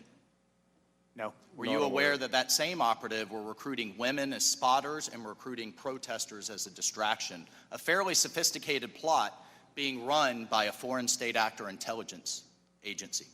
No. Not aware. Mr. Sullivan, in your experience, would that change how you operated? Would that heighten your level of coordination, assets? Absolutely, Mr. Waltz. It would be a tremendous game changer. But again, I harken back to my statement here at the beginning. The current situation with the Secret Service not being mandated to have information provided to it is a problem. Now, the Secret Service should have been part of that overall investigation. The Secret Service should have been aware. Absolutely. And They'd certainly, probably were had you been in charge, or in your experience, would certainly make local law enforcement aware, hey, we not only have ongoing plots, we just arrested someone in the United States putting down payments to kill President Trump. This is on top of the ongoing domestic threats, correct? Yes. You would make your counterparts aware. Did they have those on I July 13th? would think those Secret Service headquarters knew about that. I'm assuming that. I mean, I don't know know for a fact. But I've been in law enforcement my whole life. Unless you're in the room, unless you're one of the persons putting handcuffs on the suspect and bringing him in the room, conducting the interview, you're never going to get the whole story. You have to be But at part least of that arrest. in fairness, just add limited time, at least in awareness to your local law, right? Yes. So were you also aware, was anyone aware will that not be going with me, President Trump had been denied additional resources, but I may the reason have, the Secret Service counter sniper team wasn't there to coordinate with you is they were still pending approval. So I won't at Secret Service necessarily headquarters. be alone That's why tonight. the actual counter snipers weren't there to coordinate with you. Was anyone aware of that? I was But not. that they would be coming, maybe you should sync up? There was some discussion there. Like I think it was on Thursday because when you compare this to the 2020 rally, the Secret Service did not have a lot of the resources that was in Butler for 2020. And this event on July 13th, they seemed like they had a lot less resources. There was no CAT team. I don't think the CS team was coming at first. That's right. And early on, we had mentioned our CERT team, which is Special Emergency Response Team. All these hearings only have certain agencies represented. There's not been one hearing that I've seen so far where it's every agency that was on the ground. You're not made aware. Been charged with conspiracy to commit wire fraud, federal program, bribery, and in terms of Secret Service post I can talk about standards, Eric 12 Adams. were allocated to Dr. Received Jill campaign Biden's contribution by events foreign nationals. in Wire. Ooh, which Pittsburgh, foreign only nationals? 3 allocated there, making them highly dependent on you all. And I just, in my time Who's remaining, Who's Eric Commander Adams' Lentz, funder? you said you were not given any guidance to I know a secure little the bit about AGR building. him. Can you just talk about that for a moment? So essentially the site and the advance said, Конечно. locals, you guys got this. Good. And was there any back brief? Was there any put assets here on the roof? I think I even inside, have a picture with Eric post-standards, Adams anything in at a all? group, not me alone. So once we received our duties, so the Secret Service says, here's what we want you to do. And on Tuesday, when he was I believe it Brooklyn was Borough Tuesday, president, they did request some sniper teams from us. met him then. And later that day, because I had confirmed that their a counter high snipers school were I ran coming was in Brooklyn. But there was no guidance as far as where they wanted us to be, aside from what those specific duties would be. And I had an Counter assault interesting team leader was very experience good at with him making and sure his we knew ta- what and was his expected. The counter sniper walked through with us at the planning meeting, so they knew where we would be. They knew what our plan was. They never requested a formal copy of our plan. This was all verbal. Correct. Right. And you never got any written guidance of how many assets to put where. Correct. And it was our decision to place those snipers in the second floor of that AGR building. They were aware of that, certainly aware that they would be there, but there was no feedback or guidance that they wanted them there, that they didn't want them there, but really by not raising an objection. And Mr. Sullivan, should that guidance have been provided? Absolutely. Absolutely. No question about it. And if you had had additional Secret Service assets, would you have put the AGR building within the protective perimeter and the see-through chain link fence that anybody could have approached within yards of the stage? Would you have put that inside the perimeter with additional resources? With additional resources, you could probably put that building inside the perimeter. But from my understanding, with the resources they had, the decision was made to put that building outside the perimeter. I'll tell you what happened. But it still could have been secured with post standards. I mean, I don't know. Prevent someone from getting on the roof. So this was It's not that juicy. lack of resources it's not that juicy, but it kind of from Secret indicates Service headquarters. how I feel about Eric Adams. If they had it, you would have done it differently. No, Mr. Walsh, I don't want to say that. I wasn't there, but But if the Secret Service had the resources, it would have been easier probably putting that within the secure perimeter, and then everyone going into the building would have already been magged and screened. But, I mean, you have to take that on a case-by-case basis. Every site's different.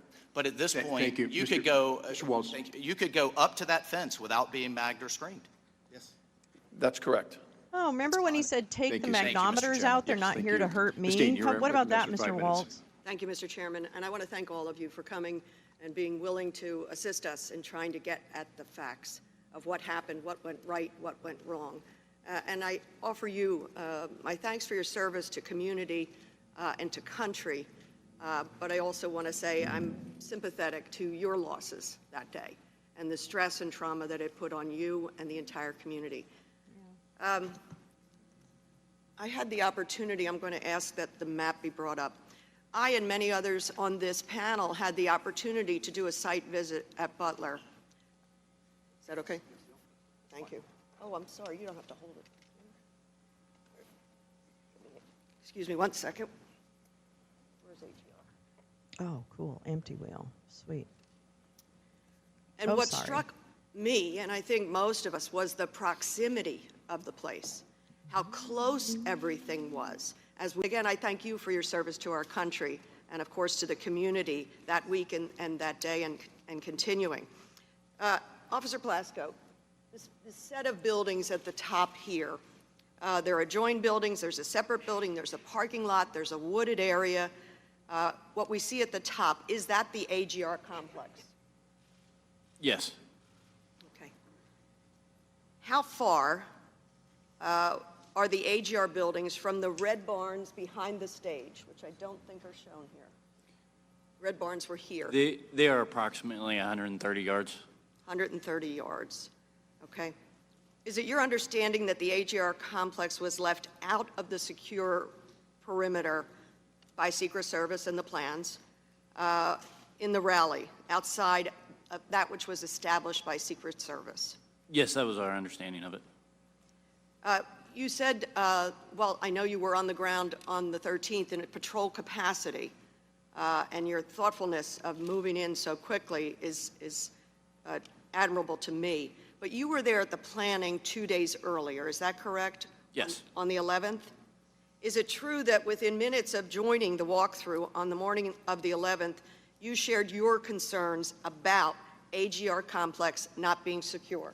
Again, here's the top where Crooks was positioned and dies, and shoots from and dies. Sorry. You shared your concerns about AGR complex.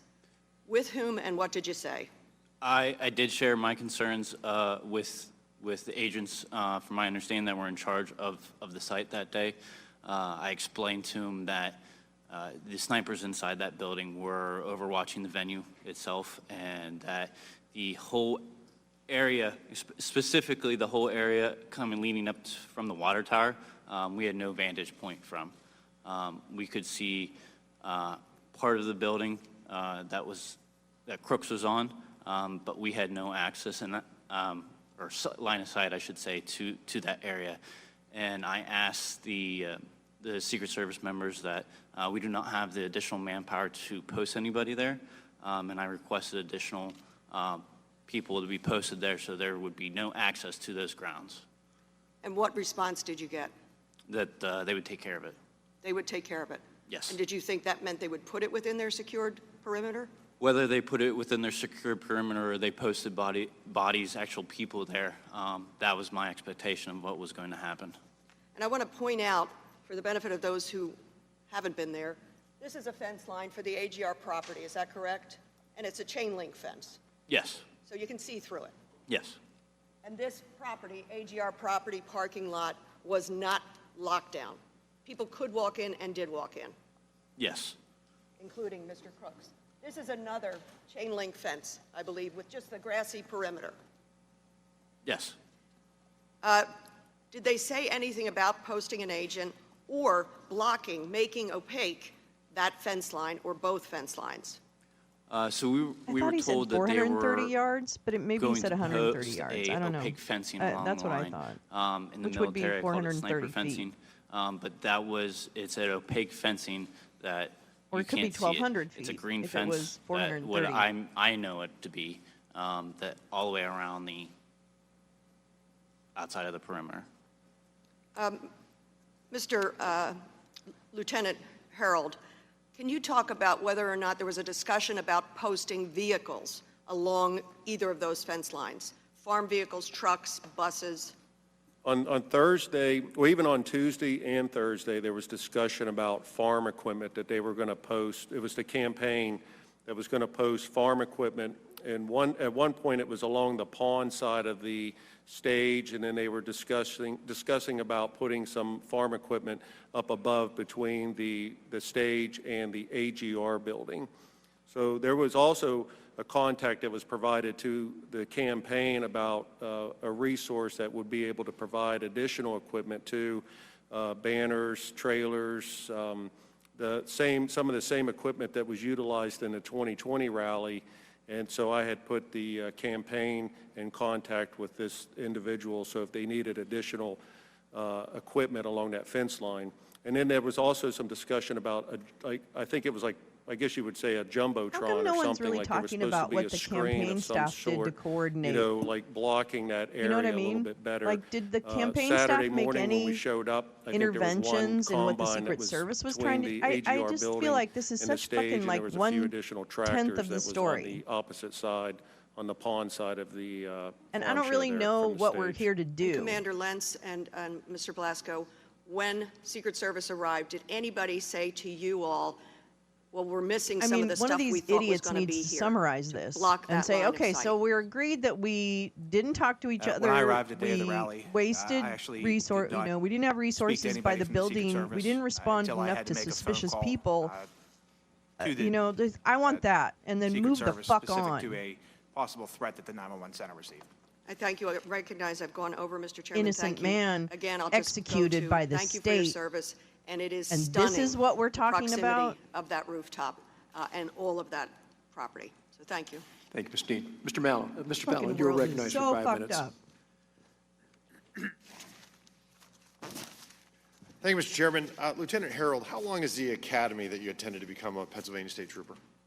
Approximately 6 months. And during that 6 months, how much time was spent on personal protection training or providing security at political rallies?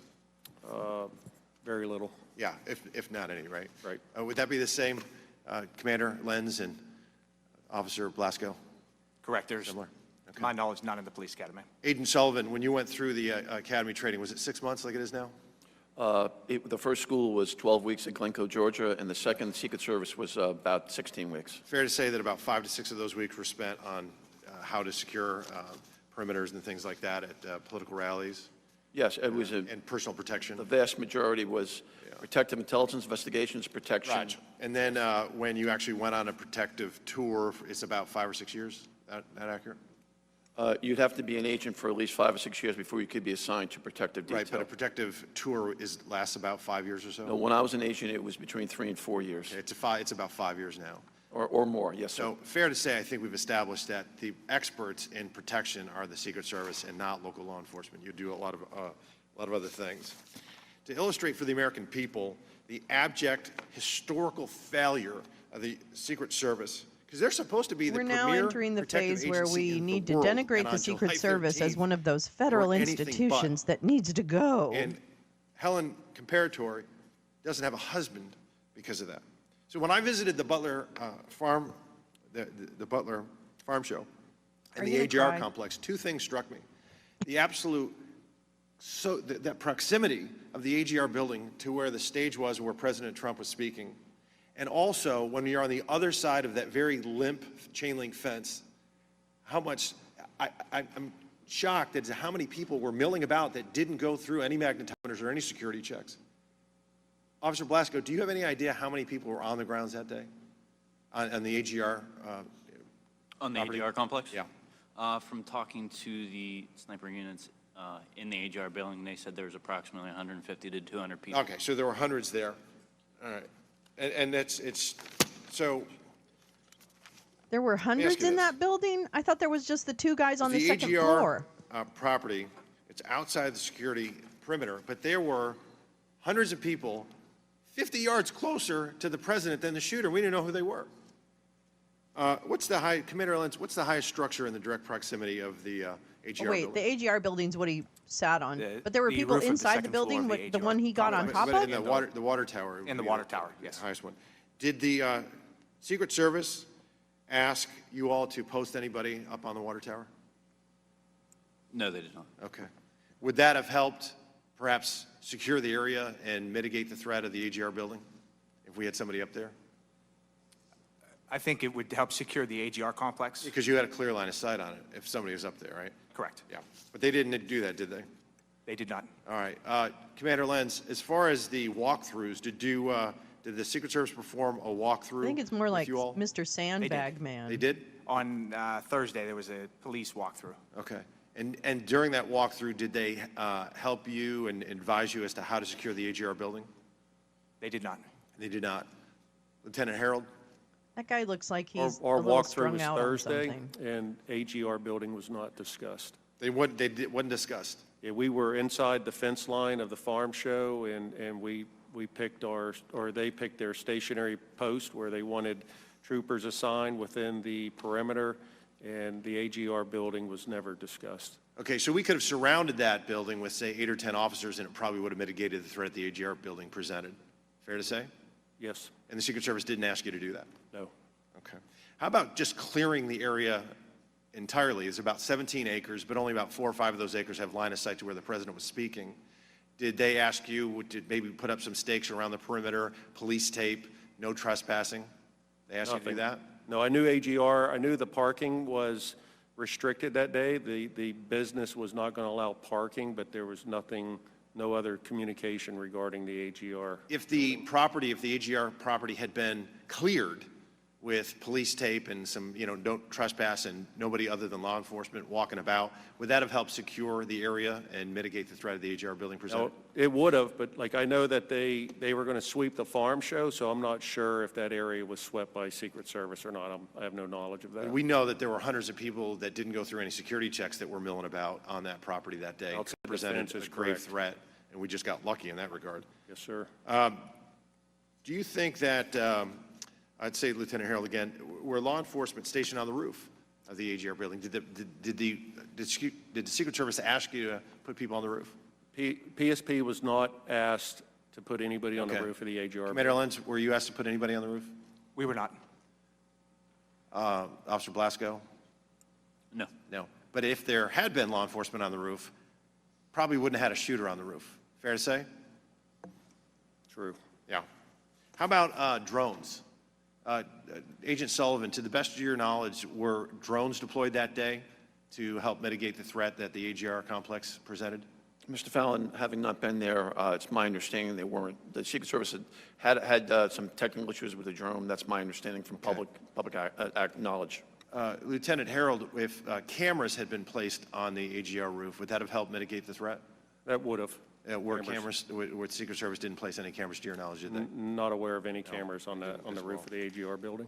There's about 7 different ways the Secret Service could have secured that building. A 10-year-old looking at that satellite image could have seen that the greatest threat posed to the president that day outside the security perimeter was the AGR building and that roof.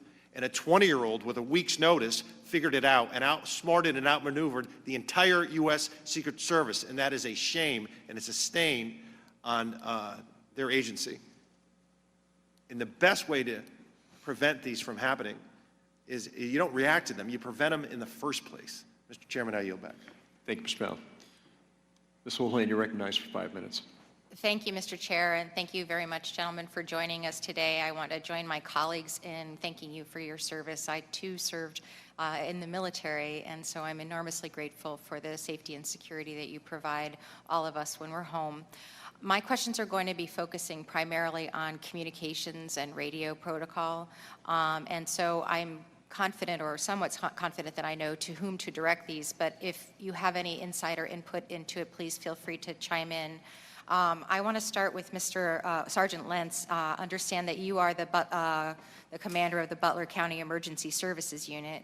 And as commander, my understanding is you were in the local command trailer, along with your deputy commander and representatives from the Butler County Sheriff's Department and the Butler Township Police Department, as well as, of course, the emergency services on that day. Meanwhile, my understanding is that the Secret Service security room included representatives from the Secret Service, from the state police, and also from the Butler County Emergency Services. Just to start, is that a fairly accurate portrayal of who was where then? Yes. Perfect. Can you describe then some of the radio frequencies that were used by those various agencies? And I'll start with the Butler Police Department. What frequencies were they operating under? Sure. So the Butler Township Police Department was using a channel we call PD Ops 3, which was an operations channel just for the township units performing traffic control duties. The tactical police units, we were using PD Ops 4, and the sheriff's office was using the sheriff's operations channel. And my understanding there were also frequencies 1 and 2 for units that were not working at the rally as well. Is that correct? Correct. PD1 is for patrol units that would cover the southern part of the county, and PD2 would be the northern part of the county. And were local officers able to listen to other radio frequencies that day, other than the ones that you just outlined? No. So we were able to hear our Butler County channels only. And could you talk a little bit about the state troopers as well? What frequencies were they listening to? The only thing I can really speak to on the state police radio is we did have one in the county command post. It was a portable radio. But the newer radios seem to operate more like a cell phone, and if you don't have a connection to the tower, then they just don't work. So we had some issues hearing anything from that radio throughout the day. So you had issues communicating with the state police, and my understanding is they were on a different radio system from you. Correct, and they are on a separate radio system. I'm sure Lieutenant can echo better what they actually were using. Do you know if the Secret Service, again in a different area, was able to listen to your local radio frequencies that day? So there would have been an encrypted police radio in the command center. I believe it was being used by the emergency services side, so fire and EMS, but believe they treated around 250 patients for heat-related stuff that day. So that radio was nonstop. So even if that radio was scanning and had the capability to hear our channels, they would not have been able to do so just because of the amount of traffic. Yes, when we were in Butler, that was my understanding, is that there were a couple hundred calls because it was such an incredibly hot day, and that, to your point, even if they had been able to listen to you, there was a lot of other chatter going on. And so, here we've got the local folks, the sheriff, the state police, all of whom have their own channels, and not all of whom are able to listen and hear to one another. Can you briefly talk a little bit about the Secret Service and whether or not you think they could hear you? I do not believe they could hear us at all. They did not have a radio from us, and we did not have a radio from them. So, in the local command post, there was no way for us to hear any of the Secret Service radio traffic. So for those of us who are of a certain age, I was in my early mid-20s during September 11th. This was almost exactly what I remember being the problem in terms of responding to September 11th, that there were all kinds of really well-intentioned, very well-trained people, but none of whom could hear one another or communicate with one another. It feels as though we haven't made a whole lot of progress on that. In your view, what would have been a better way to have this communication? Sure, it's not feasible to have everybody communicate on the same channel just because the amount of radio traffic. However, a unified command post, as we're all taught in many different FEMA classes, a unified command post solves that issue. Yes, and I know Representative Crow started this conversation with sort of being aghast at the fact that there were clearly more than one command post, and that in some cases, my understanding is some people didn't even know that there were more than one command post, and so that's certainly a gap too. So here we were with 3 minutes and every second counting, and the Secret Service and the state police weren't able to directly hear what local law enforcement actually saw because they didn't have that interoperability with local law enforcement frequencies and didn't have possession of those radios. Given how important that communication is in communicating in a crisis, clearly one of the findings of our investigation ought to be that there needs to be certainly reform in terms of the technological communications that are going on here. Let me know if you need, if my you would colleagues had a little bit prefer of extra that I time, and with my switch to remaining the time, I'd like audio to ask a question on the about the postal. drones. I understand Secret Service, that the this drone Secret Service one, technology that the however, Secret does not Service have had didn't captions, work so we that would day. have to My like understanding say is goodbye that to the them. person who So was if trying you to would like assassinate me the to former go president's to technology the did work that postal, day. The last question that I have for well, you let is me we're know. always trying to solve for the Otherwise, last I'll problem leave that we it had. up as captioned. A shooter, a sniper. To me, we should be solving for the future problems that we aren't seeing coming around the corner, and those are emerging threats, evolving threats such as drone technologies. Gentlemen, do you have anything that keeps you up at night that isn't sort of the traditional sniper on a rooftop? Yeah, I believe that we've probably all considered the emerging threat that would be coming from a drone. I would say at our level, I have no means to mitigate that at this point. And that's actually something that we can also help with, and Congress has pieces of legislation, myself included, that address the authorities that you need to have to be able to combat what I think is an increasing threat from things like drones. I thank you very much for your testimony, and thank you very much again for your service. And with that, I yield back. Thank the gentlelady. The gentlelady from Florida, Ms. Leigh, is recognized for 5 minutes. Thank you, Mr. Chairman, for convening this important hearing, and to our witnesses for being here with us today. Lieutenant Harold, I would like to start with you and return to a comment that you made earlier. I believe you testified that you actually participated in a prior rally at this same area with President Trump in 2020. Is that correct? That is correct. And you commented upon your observations about different resources that were available for that 2020 rally. Is that right? That is correct. There was a mechanical issue with them. Would you please describe for Carla. us some of the differences you saw in the level of protection and the level of resources that were afforded to President Trump in 2020 that were not part of the rally in 2024? Well, first, it was the site. It was an airport that's located about 20 minutes south of the farm show. So it was an airport. It's completely fenced in. It's a restricted area. I think we're going to have to start the night DeJoy before, one over again. We picked up the motorcade and delivered the motorcade, I guess, or escorted it back to the airfield, and we parked it in the hangars there, and everything was secured. But there was no, I guess, the foot traffic. There's nobody walking through an airfield. You know, it's all fenced in. It's restricted. But it seemed like there was more resources that were present for the 2020 rally compared to the one here just 75 days ago. So when you think of like the level of security then, like what was changed now? Like why did we have less resources from the Secret Service on July 13th?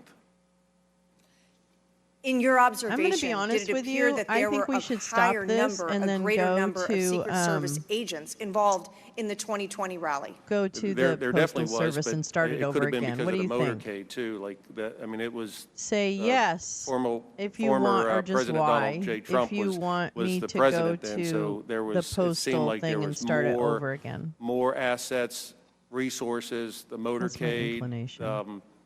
Like I know, there watching was his definitely line more face in silence security is interesting. At the Why? airfield at the Butler Airport compared to the Butler Farm What do you Show. mean, why? Because we've heard all And this before. Mr. Sullivan, I'd like to return to you for a moment. I think. You testified earlier about very extensive same and time, very the specific Secret training Service doesn't you have received as a Secret Service agent captions before being put on I a think. protective Let me make detail. sure Is of that correct? actually. Yes, ma'am, that's correct. And I believe yeah, your they don't. testimony was that in addition to specific law enforcement training, you spent years Always remember and in never forget preparation and training that every before would-be you actually were on that assassin and foreign particular intelligence service. agencies Lee, watch that's correct. this. Now, other What? federal Me? agents I who know. may be Girl, brought it's in your to stream. Just supplement take Secret control. Service in a rally such as this, do they receive that kind of training? No. So we've discussed earlier that state Okay. and local I think law I am. enforcement would not and did not have that kind of specialized training. But to be clear, it is also true that other Hey, federal GP, how are agencies you? don't receive that specific training, that All right, specialized I'm training gonna either. do it. Well, every agent that goes to the Federal Law Enforcement Training Center Criminal Investigative Training Program does get an introduction to protection. They do get some familiarity with it. And then before when the Secret Service, I'm no longer there, but borrowed agents from other agencies. When I was an agent, we used ATF, IRS, Customs. Didn't start that now long it's ago. Homeland Security investigators. 30 They are minutes briefed ago. and they get a briefing Look at and a his face. familiarization with Secret Service procedures. But remember, though, the agents that are helping from HSI Well, are we not can just doing tee the it up, advance. and then we can start They're it not over. making Don't worry. decisions I'm just gonna on tee it how up, to and then we'll create start the over. security plan. They're in a specific I'll post put it with off the screen specific so it's post not instructions for that distracting. post. But would it be correct to say that Secret Service agents who are specifically assigned to a protective detail have far more extensive training in it's just that an embarrassment specific of type of service and law enforcement mediocrity. activity than would your counterparts at other agencies? That is 100% accurate, Ms. Leigh, yes. And are there It's things in your entirely true, observation Oren. about I know what you the mean. particular rally today and the Hi, Carrie. staffing How are you? I didn't associated say with hi it? to You touched earlier on how I it's know we will. imperative And he's to going include back this state and local weekend law or enforcement. something. But are there particular things about this rally that you've observed that you think might have elevated and improved the security posture? Well, again, Ms. Leigh, I wasn't there. I'm just acting on the information I've received in public knowledge. He wasn't there. I think there was clearly mistakes made. Oh, there he were is? Oh, my decisions God. that were Carla, not appropriate in my opinion. And I'm really appalled He at is the such a communications plan, or lack thereof. piece of work. I can't fathom how that would be acceptable, and it's absolutely not acceptable. Thank you. And Mr. Chairman, I yield back. Thank you, General Leigh. Representative Moskowitz, you're now recognized for 5 minutes. Thank you, Mr. Chairman. The assassination attempt against President Trump on July 13th was a chilling moment in our country's history. This task force is committed to ensuring that security failures on July 13th never happen again. We thank you for being here, gentlemen, to help provide the task force transparency and answers to the American people. There were a host of issues with planning and execution of the July 13th rally, including communications failures. I'm familiar with communications issues. As the former director of emergency management for Florida, I was the first emergency management agency to institute FirstNet for everyone in my emergency management agency and all of our CERT components. Additionally, I helped establish the Marjorie Stoneman Douglas Commission after a shooting at my high school in Parkland, which also had radio throttling and cell phone issues, major communication issues where police departments couldn't talk to each other even though they were at the same site. Sergeant Lentz, were there cell phone issues on July 13th, and if so, what press were they? conference portion teed up as well. There certainly were. So. As more and more people started to arrive, it seemed that cell phone communications started to We'll fail.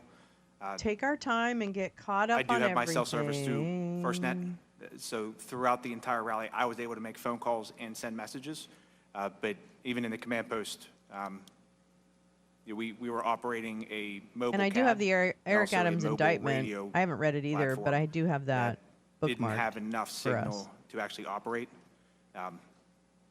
So we switched back to just using portable radios. Right. And just for the edification of people watching at home, following the communication failures on September 11th, 2001, the 9/11 Commission recommended the creation of a nationwide communications network that would include priority and preemption capabilities for our first responders. FirstNet was AT&T, Frontline was Verizon, and those plans allow priority and preemption capabilities for first responders to prevent that sort of thing. And so, Sergeant Lentz, to your knowledge, did any law enforcement personnel who had access to FirstNet or Frontline on July 13th report issues with their cell phones? So Frontline or FirstNet people, did they have any issues? Mine first. To my knowledge, no, they worked the entire time. So you could kick my ass. My pictures were a little I bit love slower Jared to send. Moskowitz. I but think they he's did just go so through.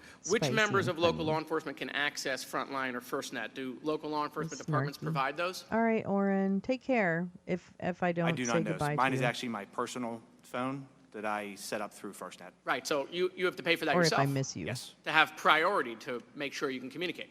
Yes. Right, okay. At the July 13th event, a local sniper sent pictures of the shooter to other local law enforcement officers approximately 45 minutes before the shooting at 5:34 p.m. While some officers received those pictures, several law enforcement officers reported that they did not receive those photos of crooks due to connection issues.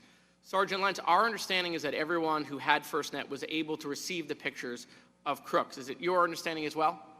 Yes. Okay. To your knowledge, were the local law enforcement officers on the ground in Butler on July 13th that had FirstNet or Frontline, were any of those unable to receive it? Not that I've heard. Okay. You too, Would all local my law love. enforcement having And access to thanks for all FirstNet or the Frontline great stuff help that you've improve shared over communication issues at major events, in your opinion? I'm sure that's what you normally do, Yes, but it's long been known I've that seen when it you mostly get the last few a weeks. very, So very I'm large grateful crowd for of that. people, Thanks for all the it stuff you just- share. The cell system can only handle so much. At the 2020 rally, there was actually a FirstNet truck, I believe, that had been driven there and deployed as an additional cell tower. And I do not believe that occurred at this rally. But it does seem that the FirstNet is a very, very good option to make sure we have cell phone capabilities. Right, so I just want to think about it, right? So the 9/11 Commission recognized this in 2001. We created a solution, and yet it's 2024, and we're still not implementing like that this is solution hearing at the number highest 7 levels on this. of I just don't our know. And I security don't feel like I agencies know to keep anymore. former presidents safe, for law enforcement on the ground who are a part of that, for Secret Service who is a part I of like that. this team And that so, we've got, you know, Carla and we don't have to Oren. sit here and come I up like with a it. solution. I like our odds. They did it in 2001. Why has it taken so long to implement the solution? And so, you know, the chairman said something that's totally true. People in this country absolutely should have a right to go to a rally, right, and listen to their president or candidate of choice and come home. By the way, parents should have the right to send their kids to school in this country, right, and for them to come home as well. Mr. Chairman, I yield back. Thank you. I thank the gentleman. Now recognize the Chairman of Homeland Security, Chairman Green. 5 minutes. Thank you, Mr. Chairman, and thank you and the ranking member for your leadership on setting up this hearing today in this investigation, and thank you to the witnesses. Colonel Christopher Paris, I think the commander of the overall Pennsylvania State Police, testified before the Committee on Homeland Security a few weeks after the events a couple weeks ago or a in week Butler ago and a few weeks before this task force was formed, that a photo was taken of the shooter with a rangefinder actually actively ranging the podium. He further testified that image was texted. No, I don't want him to get hurt, but I just want, this seems all like a bunch of noise. In the control center, and showed to the U.S. Secret Service approximately 10 minutes before President Trump took the stage. Can you, Lieutenant Harold, confirm that that testimony is accurate to your understanding? I have no knowledge of the image prior to or during the day of July 13th, so I can't answer to that. Like if it came up in the investigation, I had nothing to, or I have no working knowledge of the investigation, just the events that took place that day on the 13th. You were on the ground there that day. So yes, sir. This was reported to us in committee and under oath. I mean, you know Christopher Paris, good man. And I'll put all the links of what we've watched today in the description after, Sullivan, so if you need to leave, you've been made aware, you can't my colleague, Mr. Walsh, talked about the intel. Apparently, the additional intel was received about 21 days before the event. It was reported, as I understand it, to the Trump detail 7 days before the event. And in the description, there should be links of each thing that we watched. You think allowing President Trump to take the stage after an image of an individual ranging the podium with an optical rangefinder is received 10 minutes before was a good idea or a bad decision? I talked about them yesterday in the detail weekend leader was told about that image being received. Had the detail leader been told about PSP guy says it was shown on a text. The phone said, "Here, this is the image of the guy, somebody ranging the target." Such a loser, like he was never a businessman. That may have been someone in the security room, sold and that his wasn't name. transmitted to the detail leader. I don't know if it he was. He partied with. So I'm just asking. Predators. Well, let me ask this question: He was a predator. Like if any Secret Service agent is aware of his something wife like is that, buried can on his any golf Secret course. Service agent go, I mean, "Hey, whoa, things. stop! We don't need to let the president He allowed on the stage." the killing of a journalist by a foreign country. Okay. But primarily it would be the detail leader's responsibility, but any agent could step in if she thinks it's an immediate emergency. Okay, good. He was a money laundering you mentioned yeah, that he was the most useful idiot. In fact, the first shot. that might be a superlative that he actually You mentioned maybe that he withdrew. He was the world's most useful idiot. Do you think he just sort of ducked because he was taking incoming fire? Imagine. In speaking with the officer that fired that shot, so that's a he's very superlative he confident could claim his rightfully. round was on target. And the way he described him, it wasn't a duck. I think it's. Is the I doctor actually have it still set to available do chapters. and online? So, no, don't Yes, even I am. worry about it. That's a Were great there two suggestion, and I bullet think wounds it's in this important to do individual, that. or So just I'll go one back and headshot? check because I thought that was something No, it that was you, just the a one. setting that you Okay. set. So anyway, I just found it interesting that when we were briefed by the FBI, we didn't get told about that shot taken by the local guys.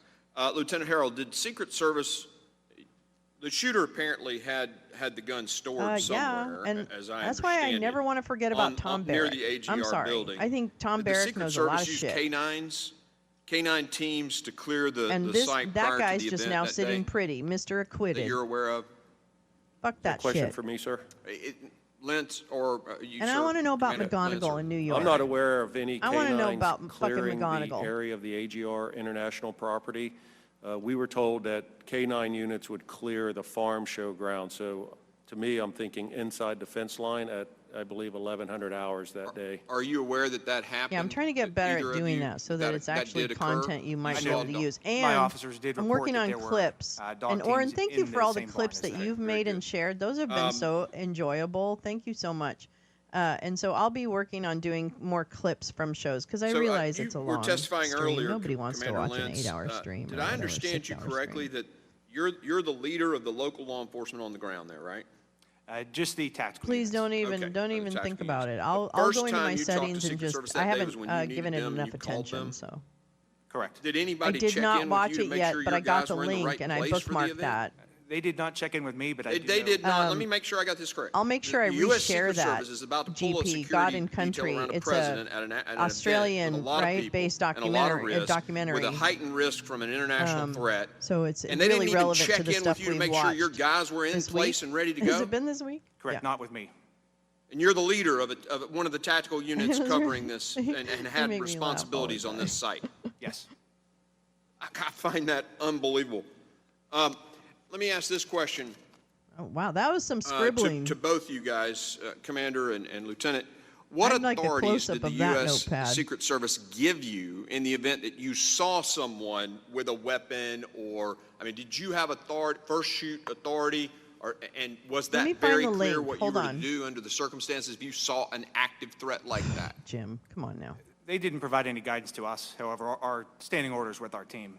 So you were using your protocols for that? Correct. Okay. If it's a deadly threat, they do not need permission. They're permitted to immediately take action. What about a step back from that? You got a guy like with an optical rangefinder Mike ranging Lindell a doesn't know target. how to Did write they give you words. any Come on, directions on Carlo. what to do Get a in grip. those circumstances?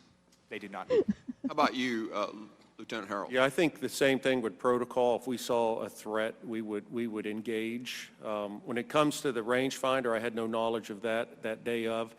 During the same time frame, we were investigating 2 additional suspicious people that were on the fence line. And earlier when I said I was behind the stage, I had those 2 people in sight, and I was trying to get troopers to the location there for post 5 because he had saw what he reported as suspicious activity on the fence line. So we were also looking at that at about, hearing the time frame, like about the same time that this information was coming in with for crooks as well.